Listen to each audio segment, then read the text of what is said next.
스펙 제로, 정보 제로, 그야말로 취업 준비 제로인 취준생을 위한 취업 정보쇼 취업을 부탁해. 안녕하세요. 네, 오늘도 힘차게 취업을 향해 달려가겠습니다.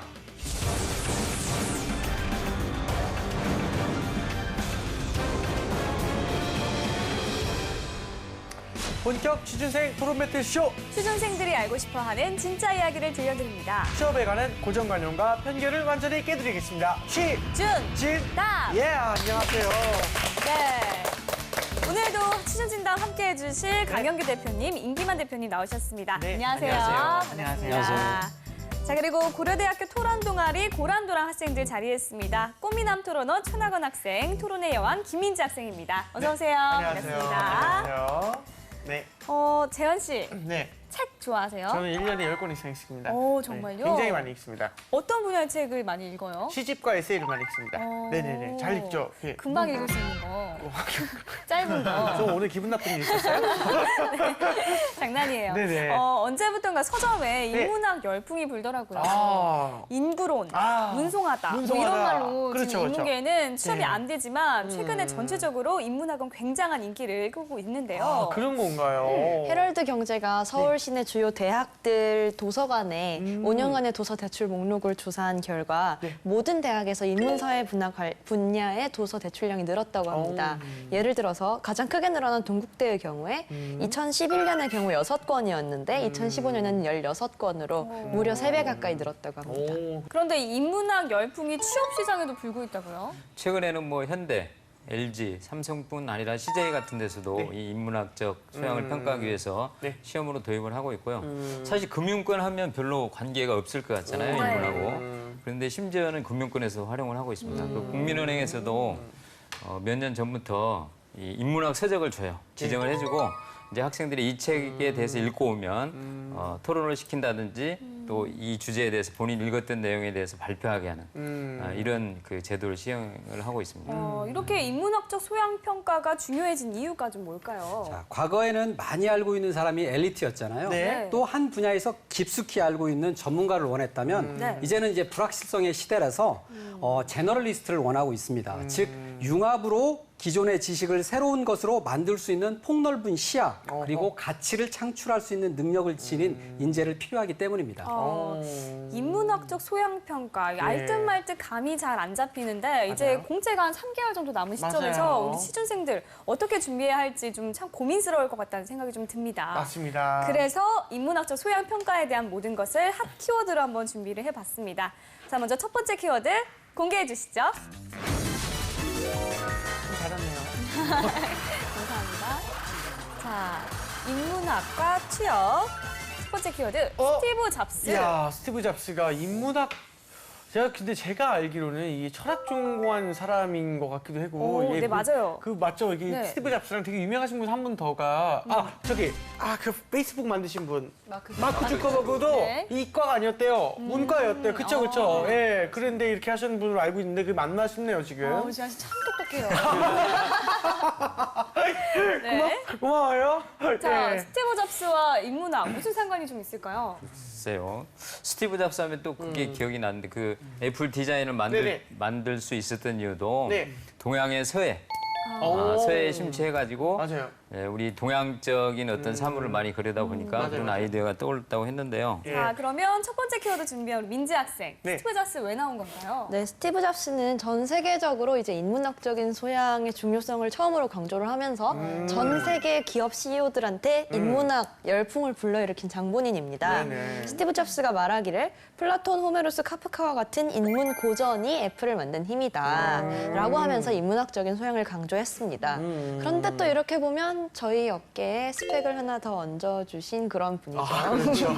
그렇죠. 그건 그렇죠. 그렇긴 하지만 아무튼 아이패드를 선보이는 그런 획기적인 자리에서 잡스는 애플은 리버럴 아츠, 즉 리버럴 아츠 학문이 굉장히 핫하잖아요, 요새 서양에서. 그래서 기술과 교양의 교차로에 있다. 그래서 이런 것이 굉장히 중요하다라고 할 만큼 기술뿐만이 아니라 인문학적 소양마저 중시하신 분입니다. 네, 평가의 핵으로 자리매김한 인문학적 소양 평가. 네. 두 번째 키워드로 좀 더 자세히 알아보도록 하겠습니다. 네. 두 번째 키워드 공개해 주세요. 취업과 인문학 두 번째 키워드. 과연? 세종대왕. 세종대왕. 정말 궁금하네요, 이거. 노인들은 다 나오고 네. 있는. 그러게요. 예, 그렇네요. 저도 인문학이라는 것의 그 근본은 약간 문화 있고 문화의 근본은 약간 글자에 있다고 생각하는데 그 글자가 세종대왕께서 만드셨어요. 너무 세상에 내가 나도 모르게 머리에서 막 생각나는데 이게 막 그래 미안해. 이 인문학이 나오니까 물 만난 고기 같아요, 오늘. 네. 저도 모르게 이게 나오네요, 이게. 자, 과연 무슨 의미일지 우리 두 번째 키워드 준비한 낙원 학생. 네, 뭔가요? 제가 두 대표님께 문제를 하나 드리도록 하겠습니다. 이거는 세종대왕이 과거 시험 때 출제하셨던 네. 문제라고 하는데요. 그 현명한 사람과 어리석은 사람의 구별법을 말하라고 했다고 합니다. 두 대표님이시라면 어떻게 네. 대답을 하시겠어요? 저 같으면 영양 면접을 실시하겠습니다. 구조와 영양 면접. 꼬리에 꼬리를 물은 면접을 통해서 네네네. 진실성도 파악하고 이 네. 사람이 진짜 그러한 경험에서 무엇을 복합적으로 사고했는지를 평가할 것 같아요. 저는 이렇게 얘기하겠습니다. 어떻게 전하, 네. 현명한 사람은 취준진담을 자주 보는 사람이고 어리석은 사람은 취준진담을 보지 않는 사람입니다. 이렇게 저는 답변을 하겠습니다. 네. 자, 마음에 드셨습니까, 우리 낙원 학생? 이 문제가 실제로 2014년 상반기에 현대차 그룹에서 나왔던 문제라고 합니다. 오늘 탈락일 것 같아요. 문제의 답을 통해서 지원자의 자질을 평가하는 건데요. 네. 이 외에도 현대차 그룹 역사 에세이 시험에서는 콜럼버스의 신대륙 발견이 미국 탄생의 토대인지 아니면 원주민 약탈인지에 대한 견해를 쓰라는 문제도 있었고 네. 삼성 직무시험 한국사 영역에서는 네네. 삼국시대 흐름, 정약용과 흥성대원군의 업적을 묻는 문제, 분서갱유, 아편정쟁 등 중국 역사의 전반적인 흐름을 묻는 문제들도 있었다고 합니다. 아하, 이거는 사실상 이제 인문학적 소양이라기보다는 그 암기 소양인 것 같은데 먼저 암기를 하고 역사를 기억해야 좀 답을 쓸 수 있지 않나 약간 그런 생각이 드네요. 우리 두 학생들은 역사에 대해서 좀 얼마나 알고 있나요? 그 우리나라의 역사부터 미국, 중국의 세계사까지 좀 가능한가요?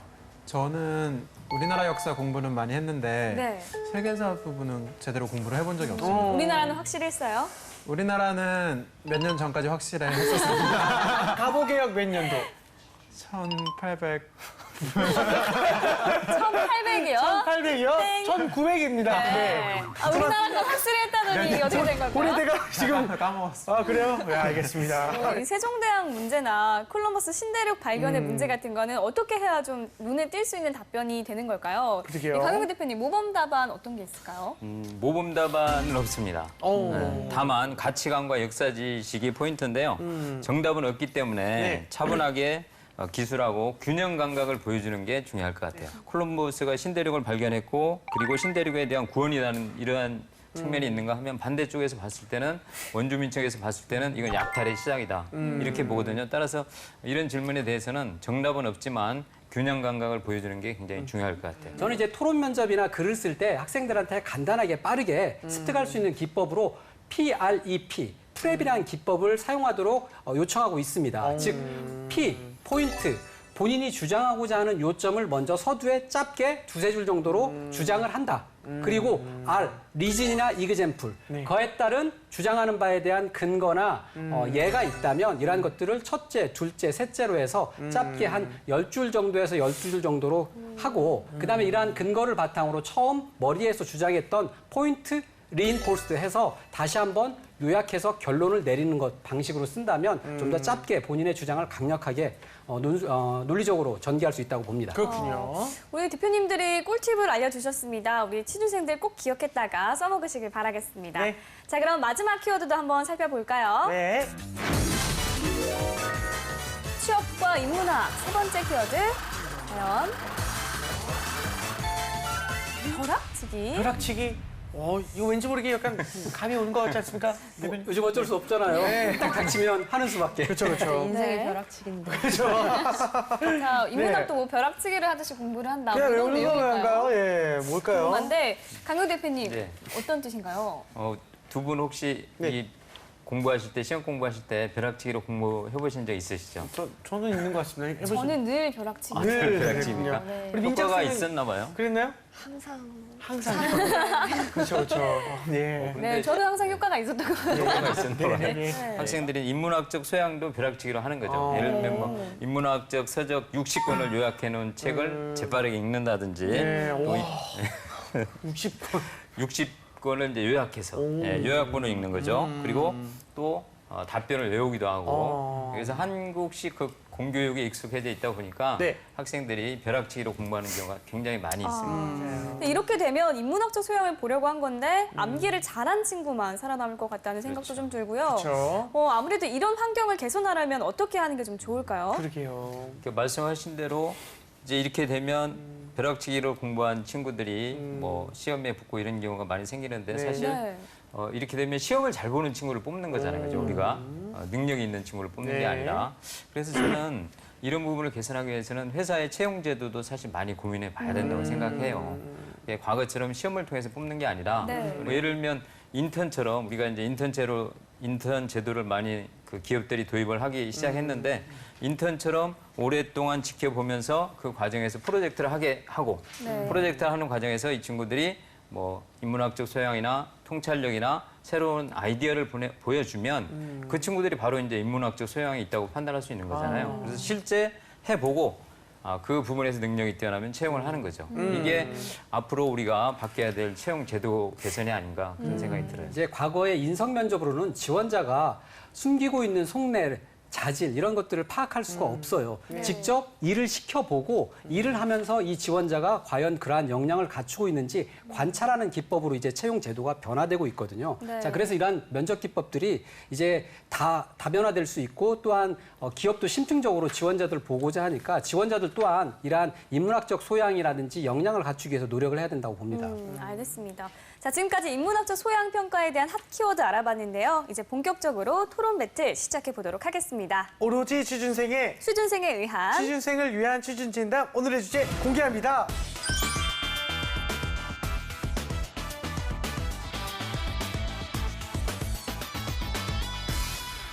네, 오늘의 취준 진담 주제는요. 하반기 공채 D-3개월 인문학적 소양 쌓기 대 취업 5종 세트 완성입니다. 그렇죠. 이 하반기 공채가 3개월 정도 남은 시점에서 무엇을 집중도 있게 해야 하는지에 대한 주제 같네요. 네, 이와 관련해서 취준 진담 제작진 앞으로 사연이 도착했습니다. 네. 어떤 사연인지 들어볼게요. 네. 공대의 꽃 여자 대학생입니다. 야하. 올 상반기 한 자동차 회사에 입사 시험을 치르러 갔는데요. 몽골 제국과 로마 제국의 발전 사례가 땡땡차에 시사하는 점? 몽골은 몽골이고 로마는 로마고 땡땡차는 땡땡차지. 모르겠다. 야, 그 정도로 땅이 꺼지겠냐? 지금 잘 쳤니? 로마 제국, 몽골 제국이 발전해서 나는 망했어. 푹석 주저앉았어. 뭐래? 이거 너 인문학의 인자도 모르더니 정말 이렇게 망했구나. 야, 나 억울해. 야, 내가 영어에 중국어에 아르바이트에 인터넷 해외 봉사에 국내 봉사에 있는 스펙 없는 스펙 다 끌어모았는데 로마랑 몽골 때문에 무너졌어. 내가 그래서 평소에 인문학 공부 좀 많이 하랬잖아. 야, 나 공대생이야. 우리과 공부하기도 머리 박 터진다고. 로마 제국 시대 사니 너는 지금 무슨 기원전 27년 전에 사는 얘기니? 문제는 통찰력이란 말이야. 자동차를 만들든 냉장고를 만들든 깊은 사고가 필요하다고. 다른 스펙 쌓는 거 그만하고 당장 인문학 공부하세요. 스펙 쌉 탔느냐 인문학과 담 쌓은 저. 이번 여름방학 인문학과의 탑쌓기를 시작해야 할까요? 저는 저 문제 봤으면 인사 담당자님께 편지 한 통 썼을 것 같습니다. 이제 대학교 교수님께 편지 쓰던 것처럼 정말 속상해서 이게. 네, 예, 인문학적 아이고, 소양 너무 어렵습니다. 평가의 문제 난이도도 좀 상당한 네. 것 같아요. 그쵸. 우선은 기본 지식이 있어야 하고 거기에 대한 개인적인 의견도 필요하니까 더 어려울 것 같아요. 맞아요. 그래서 대학생들이 인문학적 소양 평가에 대한 공부를 따로 해야 하나 아니면 얼마나 해야 하나 어디서부터 어떻게 시작해야 하나 그런 고민들이 정말 많습니다. 그렇군요. 이 토론을 듣기 전에는 일단 남원 학생이 주장하는 그 취업 5종 세트가 뭔지 한번 듣고 가야 될 것 같아요. 네. 네, 취업 5종 세트라는 네. 것은 인턴, 봉사활동, 어학, 해외 경험, 그리고 자격증입니다. 취준생들에게는 기본 스펙이라고 불리는 것들이죠. 추석 선물 세트 같네. 네, 100일 정도 남은 시간을 두고 어떻게 하면 알뜰하고 알차게 시간을 보낼 수 있을까 고민하는 취준생들 참 많을 것 같은데요. 오늘 TV를 시청하시면서 함께 고민해보면 좋을 것 같습니다. 자, 그럼 본격적으로 토론 배틀 시작해 보도록 하겠습니다. 먼저 인문학 소양 쌓기부터 1분 발언 시작해 주시죠. 네, 인문학 소양 쌓기 1분 발언 시작하겠습니다. 여러분, 스펙은 소모품입니다. 네. 고등학교 입시 생각하시나요? 그때 중학교 때 쌓았던 스펙 쓰고 버렸죠. 대학 입시 생각나시나요? 고등학교 때 쌓았던 스펙 버렸습니다. 지금 쌓은 스펙도 결국 한 번 쓰고 버릴 것들입니다. 그러나 인문학적 소양은 그렇지 않습니다. 인문학적 소양은 사람의 자산입니다. 인문학적이라는 것은 보통 이런 것들을 포괄하죠. 철학, 역사, 종교, 인문, 정치, 예술, 심리학 등등 이렇게 많은 분야를 포괄하고 또 많은 지식을 쌓아야 하는 만큼 사람에게 좋은 훌륭한 자산을 제공하는데요. 첫 번째로 글쓰기. 단순히 근거만을 늘려주는 것이 아니라 글의 퀄리티와 이음매 그리고 완성도를 훌륭하게 높여줍니다. 두 번째로 말하기의 소양. 말하기 스피치 실력과 말하기의 플루언시 그런 것들을 전체적으로 잡아주고요. 마지막으로 대화. 클라이언트들과 만나야 하는 기업가들 입장에서 대화의 수준 자체를 끌어올려줍니다. 이 1, 2, 3번 제가 제시해드린 인문학이 제공할 수 있는 능력들 무엇이죠? 업무에서 사용할 수 있는 능력들입니다. 따라서 인문학적 소양은 그 무엇보다 취준생에게 배가 되어야 하는 것이라고 생각합니다. 그렇군요. 저 1분 발언부터 벌써 설득 당한 것 같아요. 진짜 너무 말을 잘해서 진짜. 네, 예. 알겠습니다. 그러게 자, 이번에는 말입니다. 취업 5종 세트 완성팀 1분 발언 시작해 주시죠. 네, 1분 발언 시작하도록 하겠습니다. 방학이란 단기간 동안 인문학적 소양을 쌓는다. 여기에서 인문학적 소양이 의미하는 바를 두 가지로 나누어 볼 수가 있을 것 같습니다. 첫 번째로 진짜 인문학적 소양을 쌓는다고 생각을 해보겠습니다. 역사, 문학 등의 진짜 인문학적 소양을 쌓는 것이 과연 방학이라는 단기 기간 동안 가능한 일일까요? 우리나라 역사만 해도 정말 기본적인 단계만 공부하려고 해도 몇 달은 걸리는데 진짜 인문학적 소양을 방학 동안 쌓는다는 것이 과연 가능한 일이기나 할까요? 그럼 만약에 두 번째로 이 인문학적 소양이란 기업의 입사 시험에 나오는 인문학적 문제를 준비한다라고 해석해 봅시다. 그러면 이렇게 말한 순간 방금 민지 학생이 말했던 스펙과 다를 바 없어지는 것입니다. 그러면 이제 방학 동안 투자해야 될 어떤 스펙에 투자해야 될지를 결정하기 위해서는 가장 취업에 많이 도움이 되는 것이 무엇일지를 찾아야 하는데 그것은 인문학적 소양이 아니라 아까 취업 5종 세트로 말씀드렸던 인턴, 어학, 자격증 같은 것일 것입니다. 따라서 저희는 방학 동안 인문학적 소양보다는 취업 5종 세트를 완성하는 데 더 몰두해야 된다고 주장합니다. 네, 잘 들었습니다. 여름방학이 본격적으로 시작되면서 우리 취준생들 방학에 뭘 해야 알차게 보낼 수 있을지 고민이 많이 될 것 같은데요. 오늘 토론 들으면서 계획에 조금이나마 도움이 됐으면 좋겠습니다. 네.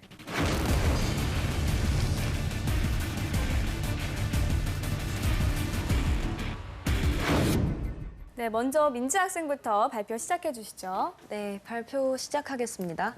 스펙이요, 뭐 영어 점수라든지 어학 점수라든지 또는 봉사활동 경력 이런 것들에 조금 높고 낮음은 사실 업무 능력에 큰 차이가 없습니다. 기업도 그것은 충분히 알고 있을 거예요. 특히 스펙을 가지고 입사한 사람의 아웃풋이 확연히 차이 나는 경우는 거의 없다라고 우리가 정설로 받아들이고 있다고도 볼 수 있겠습니다. 그렇다면 실제 업무 능력에 영향을 줄 수 있는 말하기 그리고 대화 수준 그리고 클라이언트들을 감복시킬 수 있는 어떤 그 사람의 수준 그 자체 그런 것들을 끌어올릴 수 있는 인문학이 좀 더 도움이 되지 않을까요? 네, 근데 그런 업무 능력에 도움이 되는 말하기 실력 그리고 글쓰기 실력 이런 것들이 과연 방학 동안 단기간으로 공채 3개월 전인 지금 시점에 끌어올릴 수 있냐는 겁니다. 물론 말하기 기술, 글쓰기 기술 이런 부분은 조금 올릴 수 있겠다만 사실 기술이 있다고 글을 잘 쓰고 말을 잘하는 것이 아니죠. 그 사람이 평생 동안 갖춰온 어떤 인문학적 지식이 수반되어야 하는 것인데 그런 것들을 공채 직전에 여름방학 때 올린다고 하는 것 자체가 너무나 어불성설이라는 것이 저희의 주장입니다. 그런데 방학만 잘 활용해도 정말 많은 책을 볼 수 있거든요. 방학을 무시하지 마십시오. 중간고사 끝나면 6월 중순부터 8월까지 무려 2달 반이라는 시간이 주어지거든요. 이 시간에 하루 2시간씩만 봐도 120시간이라는 시간을 확보할 수 있습니다. 10시간에 한 권을 읽는다고 가정하면 무려 12권이라는 책을 읽을 수 있습니다. 여러분, 이 중에서 12권 이상 책 읽는 분 있으세요? 저는 많지 않을 거라고 생각합니다. 따라서 있네요. 10권. 여섯 명도 그래서 하네요. 이 12권의 책을 읽는다면 정말 많은 지식과 또 이 독서와 함께 사고력도 높아질 수 있어요. 따라서 저는 이런 시간에 글쓰기와 뭐 인문학적 공부, 아까 시험 문제를 공부하라는 게 아니라 책만 읽어도 충분히 사고력과 통찰력을 높일 수 있기 때문에 얼마든지 인문학적 소양을 쌓는 게 가능합니다. 강 대표님도 당연히 1년에 12권 이상은 읽으시죠? 읽으십니까? 저는 선생님 그러시면 진정성이 지금 아니 저는 네, 이제 알겠습니다. 제 아들한테 열심히 읽으라고 시키고 이미 있습니다. 인문학적 수양을 다 쌓으신 분이기 네, 때문에 맞아요. 우리 대표님들께서 네. 맞아요. 네. 자, 그 기업 담당자들이 조사를 해본 게 있어요. 예를 들어서 왜 인문학적 소양이 대두되게 됐는지에 대한 부분들을 우리가 살펴볼 필요가 있거든요. 인문학적 소양이 대두되었다는 것들은 뭐냐면 이제 스펙이 상향 평준화되었고 워낙 지원자들이 능력이 다 고만고만하고 어떤 지원자를 뽑을지 모르니까 이왕이면 인문학적 소양을 갖춘 지원자를 뽑아야 되겠다. 근데 인문학적 소양은 언제 판단을 합니까? 먼저 자기소개서로는 판단할 수가 좀 힘들어요. 그러다 보니까 인적성 테스트를 통해서 평가를 한다거나 면접을 통해서 역사와 관련된 질문을 한다거나 아니면 면접 당일날 역사 에세이를 통해서 다른 지원자들과 차별화 포인트를 봅니다. 그렇기 때문에 취준생 입장에서 다급한 것들은 일단은 서류 필터링이 존재하기 때문에 기본적으로 서류를 통과하고 나서 그다음에 준비를 하는 것들이 저는 맞다고 보거든요. 단기간 내 인문학적 소양은 습득되고 함양되는 게는 무리가 있습니다. 시간이 없다라는 말씀을 하셨어요. 저는 시간이 없기 때문에 오히려 방학 때 준비해야 됩니다. 우리가 인적성 준비하는 학생들에게 시험 서류 통과하고 나서 인적성 준비하잖아요. 그럼 100% 실패입니다. 따라서 이 역사 에세이도 마찬가지예요. 인문학도 마찬가지입니다. 오히려 평소에 방학 때 시간 있을 때 해야 성공할 수 있지. 만약 서류 합격 안 해서 하면 저는 100% 이 부분도 실패라고 생각을 해요. 또 하나는 우리 취업 5종 세트가 뭐 인턴 또 자격증, 뭐 어학연수, 봉사활동 이런 것들이 있는데 이 중에 사실 기업에서 전혀 중요하지 않게 생각하는 부분들이 있습니다. 예를 들면 흔하게 하는 어학연수, 또 하나는 봉사활동. 물론 직무에 따라서 약간씩 다르긴 하지만 이 두 가지는 거의 불필요한 활동들이에요. 방학 때 이런 활동을 하느니 차라리 인문학적 소양을 키우는 게 본인에게도 또 기업의 통과 확률을 높이는 데도 훨씬 더 확률이 높다는 거죠. 네. 그런데 지금 취준생들이 가장 걱정하고 있는 게 무엇이냐면 애당초 그 서류가 통과될 수 있느냐 없느냐예요. 근데 서류를 통과되기 위해서는 저희가 주장하고 있는 취업 5종 세트가 꼭 필요하단 말이죠. 그래서 이것이 아직 완성이 안 되어 있는 상황에서 어떻게 성과가 나타날지도 모르고 그 성과를 단기간 내에 보장할 수 없는 인문학적 소양에 집중하는 것은 그 순서가 맞지 않다는 것이 저희의 주장입니다. 일 잘한다는 것들에 있어서 인문학적 소양을 갖춘 복합적 사고를 하는 친구들이 더 일을 잘하고 더 그런 지원자를 뽑고 싶어요. 근데 우리가 여기서 기간을 한정하자면 이제 막 취준생이에요. 취준생이고 이제 3개월이라는 시간밖에 없는데 그러한 부분들을 이제 면접 가서 대비할 것 장기적으로 지금 우리는 전투를 치러야 될 입장이에요. 근데 지금 전쟁 준비를 하고 있다면 이게 말이 되겠습니까? 일단 들어오는 주먹 막아야잖아요. 주먹 맞고 나서 그다음에 무기를 짚든 말든 해야지. 뭐 이게 말이 됩니까? 참으세요. 제가 하다 보니까 갑자기 이게 흥분이 되네요. 뭐 지금 갑자기 제가 무슨 전쟁터에 와 있는 거 하고 총을 맞을까 두렵습니다. 너무 흥분하신 것 같은데요. 아까 우리 나훈 학생이 인문학적 소양을 갖추는 게 서류의 준비가 전혀 도움이 되지 않는 것처럼 이렇게 얘기를 했는데 전혀 그렇지 않습니다. 오히려 약간의 전공 지식과 직무 능력에다가 이 인문학적 소양에 대한 근거를 보여준다면 분명히 CEO나 기업에서 굉장히 좋아할 겁니다. 오히려 이런 인재를 찾고 있거든요. 기업은 지금 이제 창의성의 시대입니다. 아까 말씀드렸듯이 우리는 차별화된 제품을 만들어야 돼요.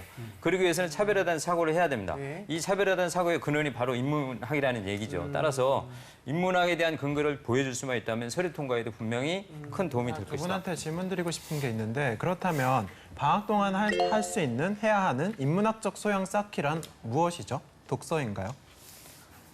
제가 그 부분에 대해서 최덕원 씨 이렇게 머릿속에 맴도는 것 같아서 저희 모두의 사실 질문일 거예요. 인문학을 3개월 안에 쌓는 것이 가능하냐? 사실 이 점은 인정하겠습니다. 인문학은 숨 쉬는 것처럼 접해야 되는 것이 맞죠. 항상 책을 읽어야 하고 인문학에 대해서는 이것조차도 인문학인 것 같습니다. 제 가슴에 들어오는 말이네요, 네, 정말. 그렇게 항상 책을 읽고 접하고 항상 사고를 해야 하는 것이 인문학은 맞습니다. 그러나 3개월이나 5개월의 단기간 안에도 인문학을 배우고 습득하는 것이 불가능하지는 않다는 말씀을 드리겠습니다.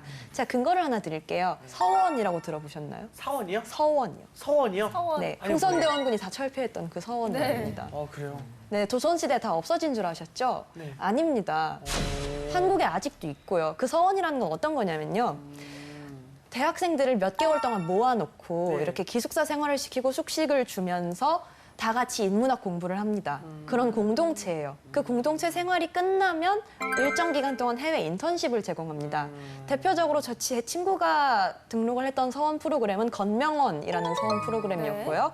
가장 유명한 서원 프로그램의 경우에는 현대차 재단에서 지금 설립해서 운영하고 있는 아산재단의 아산서원이라는 곳이 있습니다. 네. 이런 것 같은 경우에는 아산서원의 경우에는 5개월 동안 공부를 하고요. 다 같이 숙식을 하고 토론하고 철학, 문학, 정치, 종교, 심리학, 예술 이런 것들을 공부를 하고 끝난 다음에 해외 인턴을 갑니다. 건명원 같은 경우에는 살짝 더 짧지만 어쨌든 4, 5개월 정도의 프로그램이 제공이 되고 있어요.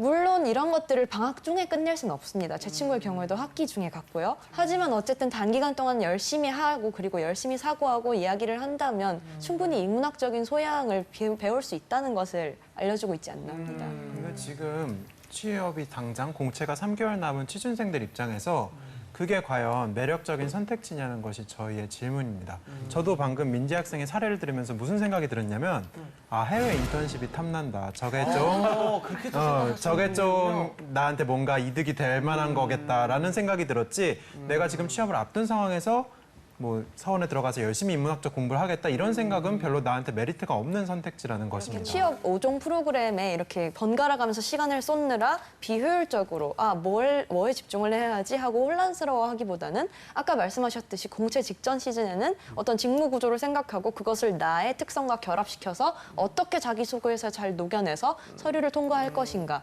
이렇게 생각하고 구상하는 것이 굉장히 중요하잖아요. 이런 서원 프로그램이라던가 인문학의 공부를 통해서 생각할 시간을 갖고 그 시간을 통해서 나를 개선하고 그 생각할 시간, 틈을 이용해서 자기소개서를 좀 더 잘 만들 수 있는 그런 시간을 가질 수 있다는 거죠. 두 팀의 이야기 잘 들었습니다. 지금부터는 토론으로는 절대 알아낼 수 없는 진실을 들어보는 시간을 갖겠습니다.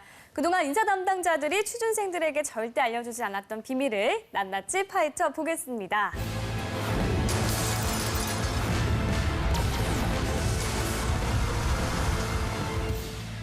네, 인문학적 소양이 담긴 질문만 해주세요. 네. 그리고 그런 답변 부탁드립니다. 네, 먼저 민지 학생 임기만 대표님께 질문 부탁드립니다. 네, 대표님께 질문 드리겠습니다. 인문학 서적 100권을 읽은 지원자와 토익 단어책 100권을 읽은 지원자. 나는 토익 단어책 100권 읽은 지원자를 선택할 것이다. 질문이 너무 영악하네요. 바로 예안이요. 바로 예안이요. 그럴 수 있다. 아이, 그러시면 안 그렇다, 됩니다. 아니다. 그렇다, 아니다. 이거는 선생님께서 먼저 애매하게 말씀을 해주셨기 때문에 어쩔 수 없이. 이거는 너무 질문이 극단적이잖아요. 토익을 누가 100권을 읽습니까? 100권 읽을 필요 없죠. 3권 정도만 읽으면 마스터할 수 있는데. 자, 이번엔 남원 학생 질문해 주세요. 자, 네, 방학 동안 읽은 책 10권이 토익 점수 50점보다 취업에 더 도움이 된다. 훨씬 도움이 된다. 훨씬 도움이 된다. 도움이 된다. 훨씬 도움이 된다. 저는 방학 동안에 50권, 10권이요? 10권 정도의 책을 읽었다면 사실 굉장히 잘한 거다. 책을 사실 우리나라 사람들은 또 학생들은 제대로 안 읽는 경향이 있습니다. 제대로 안 읽는. 책을 제대로만 읽으면요. 사실 우리가 기대한 이상의 사고력과 통찰력을 쌓을 수 있죠. 제대로 저는- 읽다가 이제 보통 이제 속독한 거를 이제 제대로 못 읽은 건가요, 약간? 뭐 그거는 사람마다 다르다고 사람마다 생각이 됩니다. 이게 속독을 하더라도 그 내용을 충분히 습득하는 분이 있고 또 그쵸, 그렇지 그쵸. 않은 분이 있죠. 맞아요. 자, 이번엔 민지 학생 다시 한번 질문해 주세요. 네, 두 번째 질문 드리겠습니다. 네. 스펙 5종의 완벽한 지원자. 그런데 인문학적인 소양이 제로예요. 제로다. 너무 극단적인데요. 그래도 뽑으시겠습니까? 그럴 수 있다. 그럴 수 있다. 네, 뽑을 수 있다. 예. 좀, 네, 약간 저도 좀- 보지. 저도 변명을 좀 하자면 이 질문이 너무 극단적이었고요. 자, 우리가 기업에서 모든 사람이 창의력을 필요한 직무만을 뽑지는 않거든요. 네. 때에 따라서는 장치 산업 그리고 시스템 위주의 매뉴얼 위주의 산업이나 또는 업종이라면 단순히 기본적 스펙만을 가진 지원자들도 충분히 쓰임이 있습니다. 네. 그렇기 때문에 우리가 모든 기업에서 다 인문학적 소용이 필요하다. 이건 좀 더 어불성설인 것 같습니다. 네, 알겠습니다. 마지막으로 낙원 학생. 인문학적 소양이 뛰어나지만 무스펙 저학점인 지원자가 고스펙 지원자보다 취업에 유리하다. 취업에 유리할 수 있다.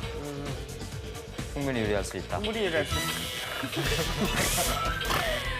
아, 네, 오늘 오늘의 운명이신 것 같습니다. 정말 분명히 였네요. 같습니다. 삼성경제연구소에서도 인문학적 소양이 풍부한 사람이라면 가산점을 줄 수 있다. 삼성경제연구소 조사에서 82.7%가 가산점을 줄 수 있다고 했는데요. 지금은 기업의 인사 담당자도 좀 생각을 달리 해야 될 것 같아요. 그래서 정말 인문학적 소양을 검증할 수만 있다면, 보여줄 수만 있다면 저는 충분히 그런 선택을 할 수 있을 것 같아요. 네. 알겠습니다. 오늘은 하반기 공채를 3개월 정도 앞두고 인문학적 소양을 쌓아야 할지 아니면 기본 스펙을 완성할지에 대해서 열띤 토론을 해봤습니다. 자, 이제 마지막으로 최후 발언 해주시죠. 네, 마지막으로 최후 발언 시작하겠습니다. 인문학은 생각하기입니다. 철학, 문학, 정치, 종교, 그리고 심리학, 예술 이 많은 것들을 포괄할 수 있는 우리 사회의 가장 깊고 좋은 학문 분야입니다. 3개월의 단순 읽기만이 인문학 공부를 의미하는 것이 아닙니다.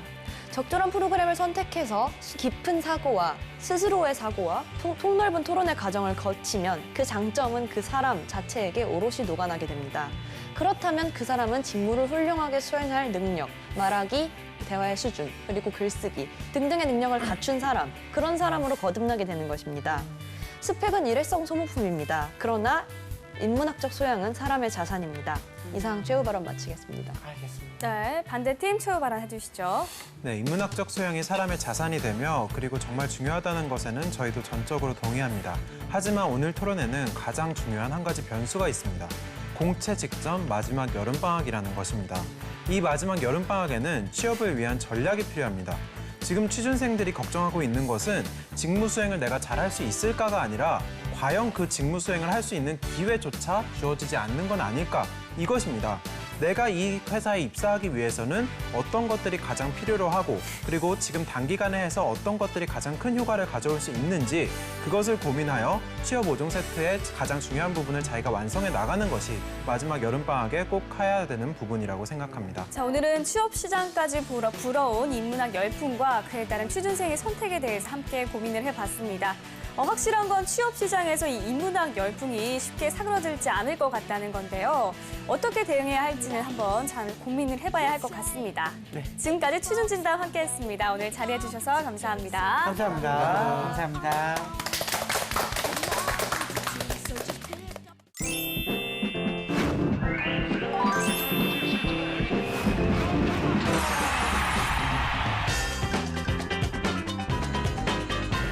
오늘은 바로 개봉 특집입니다. 이랜드 앤 아모레 퍼시픽.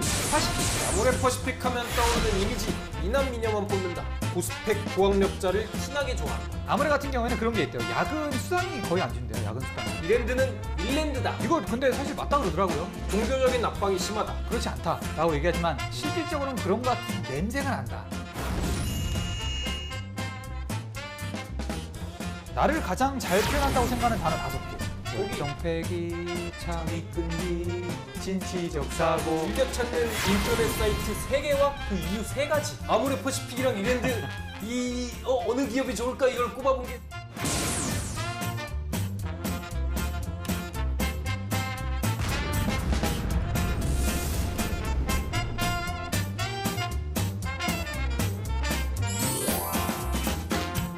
안녕하십니까. 여기는 한국직업방송 청년 백수 탈출 프로젝트 철수하는 순의 취업학 들어옵니다.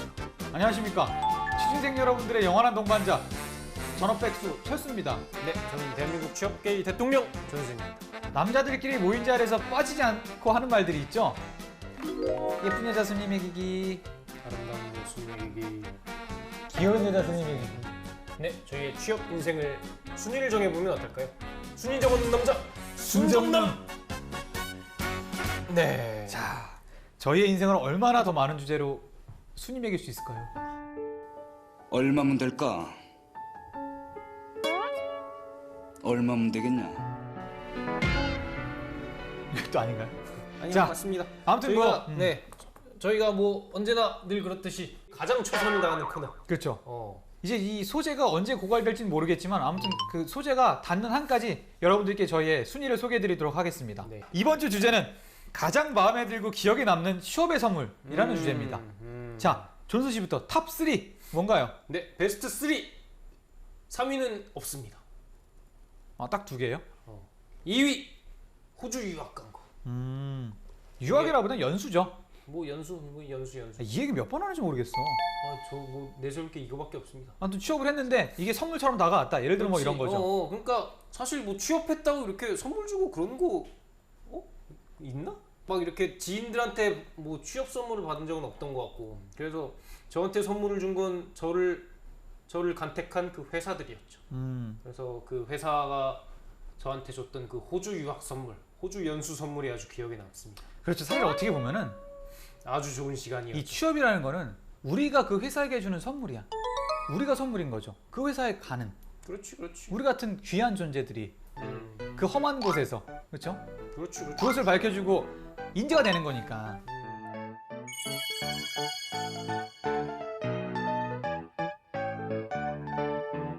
자, 그럼 존슨 씨의 어떤 가장 기억에 남는 취업 선물 1위는 뭘까요? 행운목입니다. 그때 그 모 대기업에서 줬다는. 아니 이게 행운목이 아직 안 죽었어요?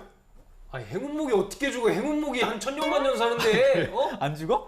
행운목은 이렇게 밑둥 딱 잘라가지고 이렇게 딱 세워놔도 이게 뿔이 생기고 뭐 이렇게 다시 생기고 그래요? 거의 플라나리아급이에요. 그래가지고 이 행운목 왜 이딴 걸 주나 막 빡쳤었는데, 이게 집에 갈 때마다 이게 눈에 보이니까 이게 자꾸 눈에 밟히더라고. 그 퇴사를 결심하는 사람들 그거 보면서 또 다 잡고 그러겠네. 그렇지. 아니 그게 크기가 커요?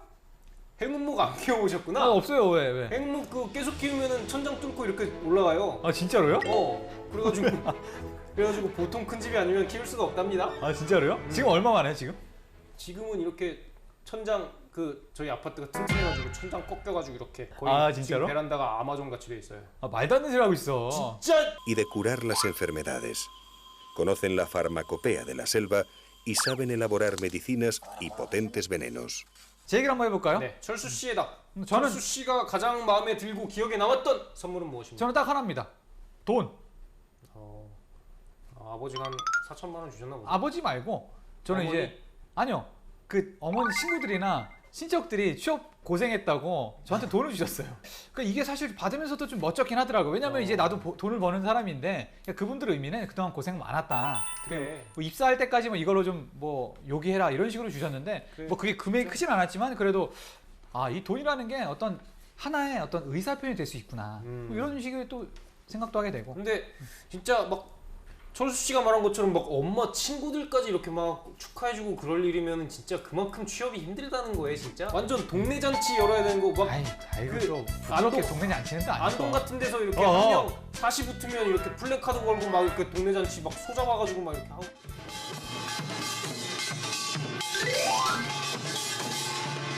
이제 나란 이러는 인사가 돼본지소. 존슨 씨 같은 경우는 그러면 받은 거 말고 누군가한테 이게 취업 축하한다고 선물을 준 적은 혹시 있나요? 없습니다. 그렇죠. 제가 받은 게 있는데 제가 왜 줍니까? 자, 그럼 두 번째 질문. 이 취업 보릿고개 시절 어떻게 버텼나 이겁니다. 지금 어디 쓸 데도 없고 어디 할 것도 없는 지금 이 시기 취업 취준생들에게는 흔히 말하는 보릿고개라고 불리는 시절인데요. 이 기간에 그 존슨 군 같은 경우는 어떻게 시간을 투자했는지 혹시 좀 베스트 3? 저 같은 경우는 탑 3? 베스트 3를 꼽자면은 지금 시간이 가장 남는 게 시간밖에 없잖아. 진짜 돈도 시간밖에 없고. 없어. 돈도 없고. 저 같은 경우는 3위 창업입니다. 창업. 창업을 한번 해보고자 이렇게 시간을 좀 많이 투자했었죠. 그래서 제가 그 처음 회사를 관둘 때 제가 다시는 취업 준비하지 그렇지, 않겠다. 다시는 이런 회사 같은데 이런 조직에 소속되지 않겠다 하고 내가 창업을 한번 해봐야지 하고 이렇게 애들이 이렇게 모아가지고 저희 학교 커뮤니티에 막 이렇게 글 올려가지고 그때 내가 글을 진짜 기가 막히게 썼거든. 그래서 어떻게 됐죠? 제가 회사 나오는 심정을 이렇게 글 올리면서 이제 뭐 같이 뭐 소주 한잔 하면서 뭐 이렇게 얘기하고 싶은 사람들이 저한테 연락 주세요 그래가지고 딱 올렸는데 막 이렇게 실제로 사람들을 만났어요 그렇게? 만나가지고 거의 막 이렇게 구체화 좀 시켜 나갔었어요. 근데 제가 추출당했습니다. 그 친구들은 계속 하고? 제가 만들었는데 제가 그 공대생 애들을 모아놨거든. 그러니까 사실 경영 뭐 문대 쪽 애들이 할 수 있는 게 모으는 거밖에 더 있습니까? 그쵸. 모아놓으면 이제 쓸모가 없는 거지. 존슨 씨는 여기서 이제 할 수 있는 게 없는 것 같아요. 아니 근데 이거 저 아직까지 몰랐죠? 20년 지긴 제가 아직까지 모르는 사실이었는데? 제가 이거는 평생 묻고 가려고 그랬는데. 근데 지금 전국의 전 세계에 있는 취준생들에게 지금 이 사실을 통보를 한 겁니까? 저는 전문가 연구이 소중하니까. 자, 제 2위는 그겁니다. 음악. 취미네요. 소위 말하는 취미. 아닙니다. 취미가 아니에요. 취미 특기. 제 인생이죠. 음악은 제 인생. Music is my life. 취미 특기. Music is my life. 인간의 라이프 1위. 1위는 술입니다. 음. 뭐 술 같은 경우는 그냥 제가 시간을 투자했다기보다 뭐 술을 저한테 투자를 한 거죠. 술이 없으면은 버티기 힘든 시간이니까. 그래서 술 같은 경우 이렇게 많은 도움이 되기도 하고 제 음악적인 영감의 원천이기도 했고 창업 아이디어의 원천이기도 했고 취업의 원천이기도 하죠. 뭐 그렇기도 하죠. 그렇죠. 그리고 술이 있어야 앞으로 나아갈 수 있는 힘이 생기는 거니까. 그렇죠. 그죠. 여러분 취준생한테 술은 굉장히 좋은 친구입니다. 그럼요. 철수 씨는 어떻습니까? 저 같은 경우에 이제 세 번째, 3위는 바로 경력입니다. 그러니까 이 경력이라는 게 사실은 어떤 뭐 인턴 한다거나 대외 활동을 한다거나 하는 게 아니고 지금 돌이켜 보니까 우리가 했던 어떤 취업학개론 활동이나 아니면 책을 쓰거나 저는 그게 다 어떤 취업 준비 기간에 완성된 활동이잖아요. 그렇죠. 그러니까 그런 거 자체가 어쨌든 남에게 보여주기 위한 경력이 아니라 뭐 나 나름의 활동을 했는데 그 경력이 완성이 됐다. 뭐 이런 측면에서 세 번째로 투자한 거는 바로 경력이다라고 말씀을 드리고. 그래, 경력이 진짜 남들이 생각하는 경력이 아니라 진짜 본인이 하고 싶었던 그거를 한 거군요. 두 번째는 뭡니까? 자, 두 번째 여행입니다. 사실은 취준생도 어쨌든 그 충전의 시기가 필요하잖아요. 저는 그 취준생 시기가 좀 길었지만 아무튼 인생에 도약을 하기 위한 어떤 그 발돋움 단계를 취준생의 기간이라고 생각을 했습니다. 그래서 여행을 많이 다니고 사실은 그 입사하면은 저도 한번 들어갔다 나오니까 알잖아요. 아, 회사를 한번 들어가면 여행을 갈 시간이 없구나. 다시 취업을 준비한 이 시기에 정말 기를 쓰고 악을 쓰고 빚을 내서라도 여행을 다니겠구나 이런 생각이 들더라고요. 저는 철수 씨 입에서 감히 이런 얘기가 나온다는 게 정말 신기하네요. 투자죠. 어떻게 보면 그 취업 자체의 투자라기보다는 어떤 내 인생, 취업에 대한 투자랑 인생에 대한 투자가 그렇게 다른 것 같지가 않아요. 사실 보면은 진짜 자기 인생에 대해서 이렇게 막 투자를 하다 보면은 그게 자연스럽게 그 철수 씨가 말한 것처럼 그게 경력이 될 수도 있는 거고 스토리가 될 수도 있는 거고. 그리고 이런 어떤 여행이라는 어떤 리프레시 할 수 있는 그 단계가 어떤 좀 사람을 긍정적으로 만들 수 있는 것도 있어요. 그래서 취업 준비할 때도 어떤 좀 확신이 더 들 수도 있고. 그냥 리프레시 목적이 아니라 좀 뭔가 그 취업이랑 그래도 뭔가 좀 연관을 시켜보겠다. 그러면 뭔가 여행을 가더라도 뭔가 좀 특색 있는 거를 자기가 기획을 하고 가는 게 좋겠죠? 응? 그럼 안 할 것 같아요. 그렇게 모든 취업을 생각하고 하면은 기껏해 월급쟁이밖에 안 돼. 절대 그러지 마세요. 생각 없이. 다 월급쟁이 되자고 하는 건데. 아니 그러니까 하다 보면 월급쟁이 돼 있다 이거지. 그래. 여러분들도 그냥 그 강원도 철원 가시고 이렇게 노세요. 응? 자, 대망의 1위. 대망의 1위는 바로 저도 술입니다. 그러니까 사실 저는 이 모든 행위, 여태까지 지금 여행과 경력, 이건 술이 없었으면 할 수가 없었어요. 취업학개론 얘기가 처음 이거 하자 얘기가 나온 것도 맞아요. 술자리였잖아요. 술자리에서. 제가 얘기했던 걸로 기억을 하는데. 제가 했죠. 그렇듯 아무튼 술을 먹다가 막 이런저런 얘기 막 하다 보면 그쵸. 뭔가가 나오게 돼 있다. 말도 안 되는 엉뚱한 이야기들이 튀어나오는데 그렇지. 중요한 거는 엉뚱한 그거를 이야기. 엉뚱한 녀석. 이런 엉뚱한 녀석. 자, 아무튼 근데 여러분들이 아셔야 될 거는 이런 엉뚱한 이야기가 나오는 거를 그냥 흘러가게 냅두지 말고 재밌는 거 같으면 시간이 많으니까 한번 해보는 거지. 너 테레비 앞에 있는 취준생으로 남느냐? 아니면 저희같이 테레비에 나오는 취준생으로 남느냐? 그럼요. 발전하느냐? 맞죠. 그 친구들 술 먹을 거야. 맞습니다. 맞아요. 술을 먹어서 이렇게 나오는 얘기들이 있는데 그렇죠. 그거를 그냥 이 엉뚱한 이야기, 엉뚱한 상상. 이 엉뚱한 상상들을 그냥 묻어두느냐, 아니면 실행을 시키느냐, 그렇죠. 그거의 차이라고 봅니다. 맞아요. 그냥 이거 도전하십시오. 여러분들의 엉뚱한 상상 도전하십시오. 힘찬 미래로 나아갑시다.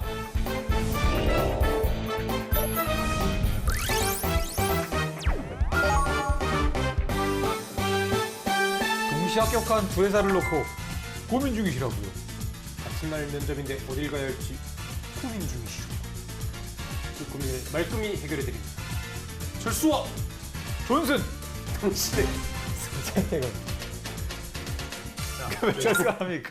이름이 바뀌었네. 그러게요. 저희가 뭐 자웅동체니까. 자웅이 아니라 웅웅동체. 일심동체. 그렇죠. 그렇죠. 맞습니다. 저희가 오늘 선택할 기업 두 개는 어디입니까? 자, 벨붕의 아이콘. 오늘은 바로 벨붕 특집입니다. 이랜드 앤 아모레 퍼시픽. 파시픽. 맞습니다. 자, 이랜드 하면은 여러분들 요즘 좀 안 좋은 얘기가 많이 나오는 기업 중에 하나가 거의 4월 달부터 이게 이랜드가 이제 단기 차입금이 있는데 이걸 갚을 여력이 없어. 근데 이제 그 신용평가회사에서 신용등급을 떨어뜨린 거야. 근데 신용등급을 떨어뜨리면 이제 단기 차입금을 연장을 할 수가 없다고 그러더라고. 연장을 못 하니까 이제 얘네가 가지고 있는 자회사를 팔아야 되는 시기가 왔는데 그래서 내놓은 게 이제 뭐 킴스클럽, 티니니 이거 팔려고 내놨는데 킴스클럽이 아직도 남아있다는 것 자체가 저는 충격이에요. 아니 이거 같은 경우에는 이제 그래도 메리트가 있는 게 뭐냐면은 이제 NC백화점이나 뭐 동아백화점 이런데 그렇죠. 이랜드가 그런 들어가 있는 경우가 데에서 있긴 한데. 다 입점되어 있는 그런 메리트가 있다고 하는데 아무튼 이거 내놨는데 아무도 안 사고 티니도 티니미니 이것도 중국 사람들이 그렇게 좋아해서 내놨는데 정작 아무도 안 사고 저희가 그러니까 살까요? 대출 받아 사죠. 그래 한번 사보죠. 디딤돌 대출 정도? 그렇지. 그래서 이랜드 같은 경우는 뭐 저희가 말씀드렸다시피 전통의 강호인데 이랜드를 둘러싼 소문들 어떤 게 있는지 한번 알아보도록 합시다. 첫 번째, 이랜드는 일랜드다. 이거 근데 사실 맞다 그러더라고요. 그 직원들도 사실 이거를 자랑스럽게 얘기를 해요. 그래 그거를 자랑으로 이렇게 얘기를 하더라고. 그게 그런 사람들만 모아놨나? 아니면 세뇌가 되는 건가? 전 잘 모르겠지만 세뇌가 된 사람들이 아마 남아있는 게 아닐까 싶습니다. 그 7시인가 7시 반까지 출근한대요. 근데 그때 이제 면접 때 나오셨던 그 실무진 그 직원분께서 그런 거에 대해서도 약간 그 장점을 강조하시더라고요. 근데 여러분들 이랜드 오면 그 출근 러시 그런 거 없습니다.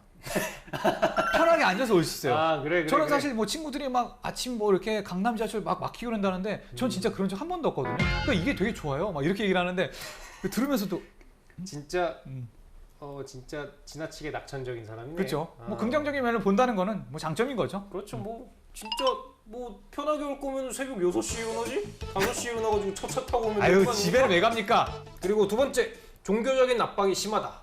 이건 어떻습니까? 이거는 대외적으로는 그렇지 않다라고 얘기하지만 실질적으로는 그런 것 같은 냄새가 난다. 그때 이제 면접 때도 이제 그 기업 내에서 이제 중책을 맡고 계신 분들이 많이 와요. 그 이제 이랜드가 이제 국내 기업이었는데 이제 중국으로 손을 뻗쳐서 중국 시장을 성공시킨 분, 뭐 되게 하여튼 촉망받는 그런 분들이 다 나오는데 그분들이 다 하는 말이 그래. 아니 절대 지금 우리 회사 불교도 많고 심지어 이슬람교도 있다. 이거 기독교 아무 상관없다. 그러면서 자기 인생 얘기를 하는데 다 같은 그 기독교 그 소모임이야. 그래서 막 다 이렇게 부르는 거 다 그런 사진들에 아무튼 그런 뭐 여행 떠나는 거 막 이런 게 나오는데 그 사진 보여주고 자기가 뭐 이렇게 했다. 여기 회장님도 여기 계시나 이러면서 보니까 다 그런 어떤 친위 모임이 있나 봐. 근데 그 모임이 일단 승진을 위한 어떤 그런 사람들의 모임인 거고 어떤 입사 과정에서 사실 그런 거에 대한 불이익은 없지만 안에 들어와서 승진을 위해서는 조금 그러니까 저도 좌지우지하지 않을까. 그런 식으로 들었어요. 그러니까 입사할 때 막 이렇게 불이익을 주거나 그런 건 없는데 들어가서 이렇게 아무래도 기독교가 아니다 보면은 조금 소외당한달까 뭐 그런 분위기가 좀 있다고 들었어요. 그리고 여기가 이제 출근 시간 1시간 전에 이제 성경 읽기 모임이라고 그래요. 성경 아침 읽기. 기도 모임 뭐 그런 것도 있고. 그 시간에 성경 모임을 만들어서 거기서 성경을 읽고 그거 하기 싫은 사람들은 그 시간에 출근을 해서 그냥 책을 읽거나 신입사원이 이렇게 딱 막 자다 막 이렇게 졸고 막 그러면은 뭐 이렇게 부장님 벌떡 일어나가지고 저 신입사원 저 가연 친구를 위해서 기도합시다. 그렇게까지 그런 사람 없죠. 네. 자, 아무튼 그러면 이거는 어떤 그 세간의 인식이고 실제 직원들이 말하는 이랜드에 대해서 한번 저희가 다뤄보죠. 그렇죠. 자, 첫 번째, 그 기업 내에 다양한 브랜드가 있기 때문에 그 브랜드 간 이동이 많다. 약속적이네. 아니 뭐 이게 좋은 의미가 될 수도 있고 나쁜 의미가 될 수도 있을 것 같아요. 이게 그러니까 이랜드가 특히 진짜 우리나라에서 가진 브랜드가 제일 많은 그룹일 거예요. 아마.